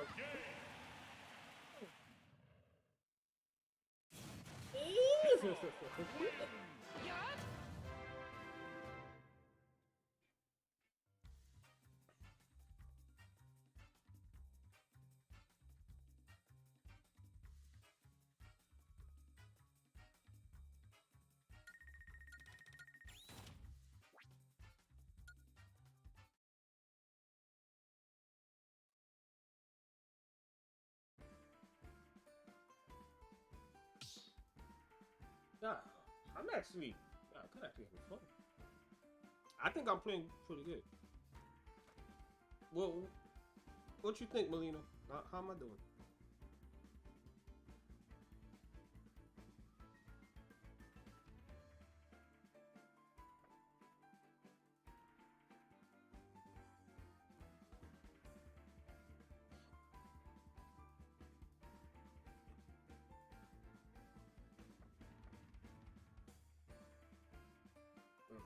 Seems like I'm in a deadlock.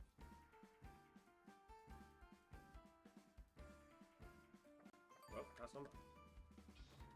Well, it is late. I'll probably do a few more and then I'll end the stream.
I gotta stop jumping.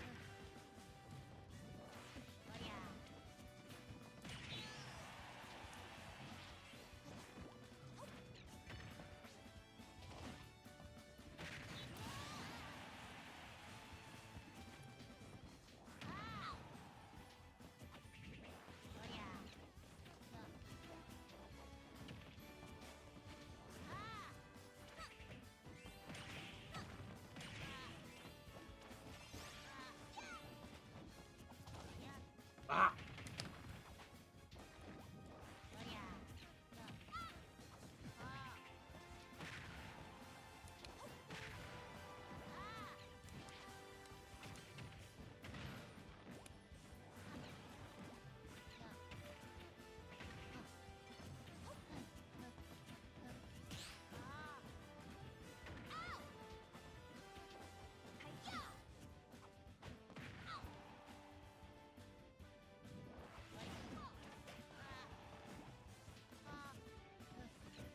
Oh, I heard that by accident.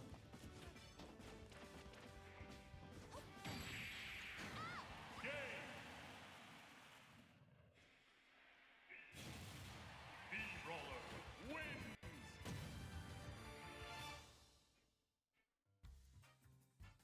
I need a ruffle up there more. That's the thing I forgot. You jumping a lot, so ruffle up there comes in.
Three, two, one, go!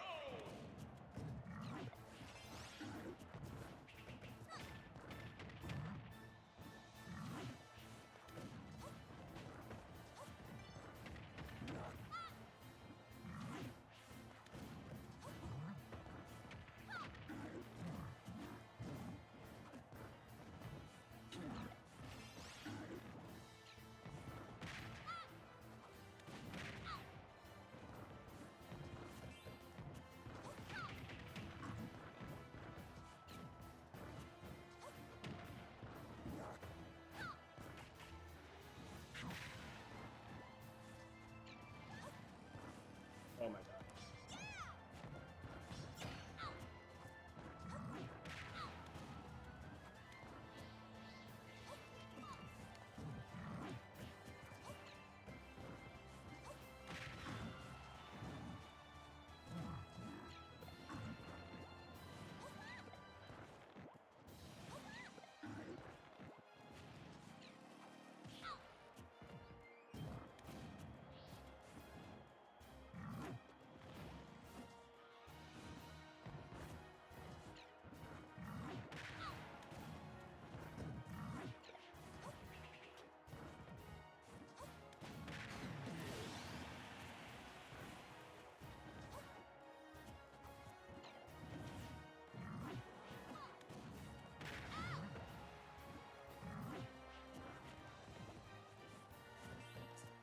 Alright, can they grab and reach? Or else I would've, like, evaded.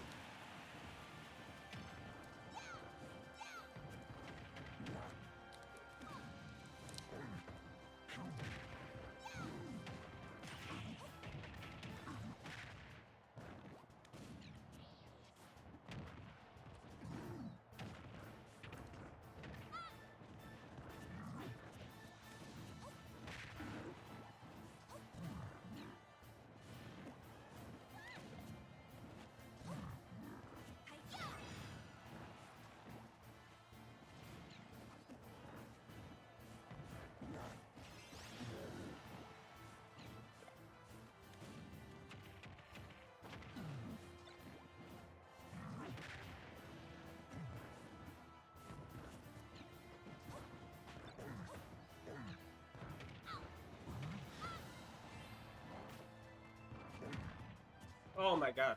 Messing up my stuff.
Alright, that's it. That's it for me. I tell you, people like to jump. You stare at them, wait a few seconds, people want to jump. Oh wait, no, he's off stage. But people like double jumping. Nah, that's it. I don't want to overdo it. I felt a little sloppy there. Alright, the Wi-Fi doesn't feel too bad. But alright, yep, that's it. Smash. Alright.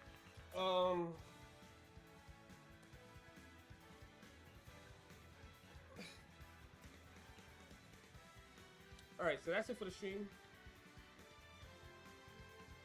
Yeah, I did what?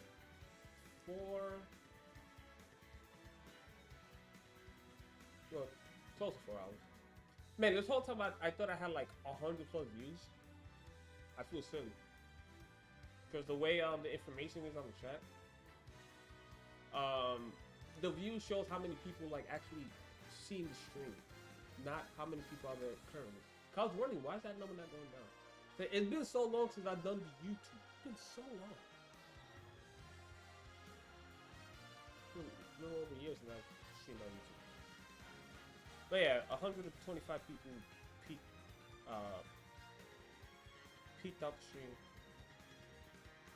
Alright, well, this is fun. I don't think of streaming again tomorrow. Well, I should say it's 2 a.m. so it's technically tomorrow. I was gonna play a Monster Hunter for some people.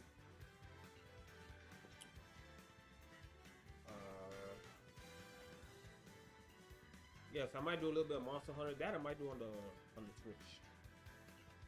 And after that, depending on how I feel, I'll probably stream Smash again on the YouTube. If I don't do it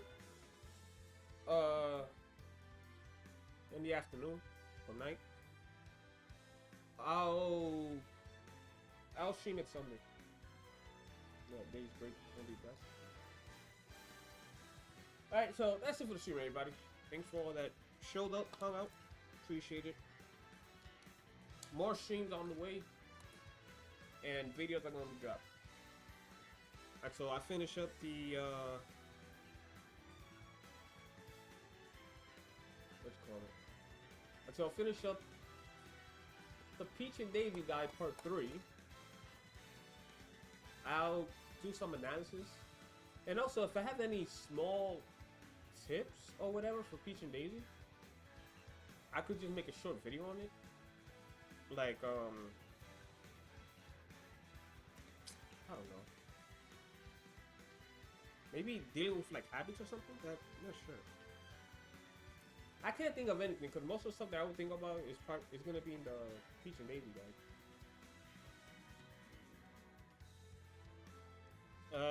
The only thing I could think of is maybe like mentality stuff. Or dealing with common player habits. That you see somebody always do something how they do. Like for instance, like when somebody shields, if they're on a shield and you're looking at them, I wait for 2 seconds, then the most common thing people want to do out of shield is jump.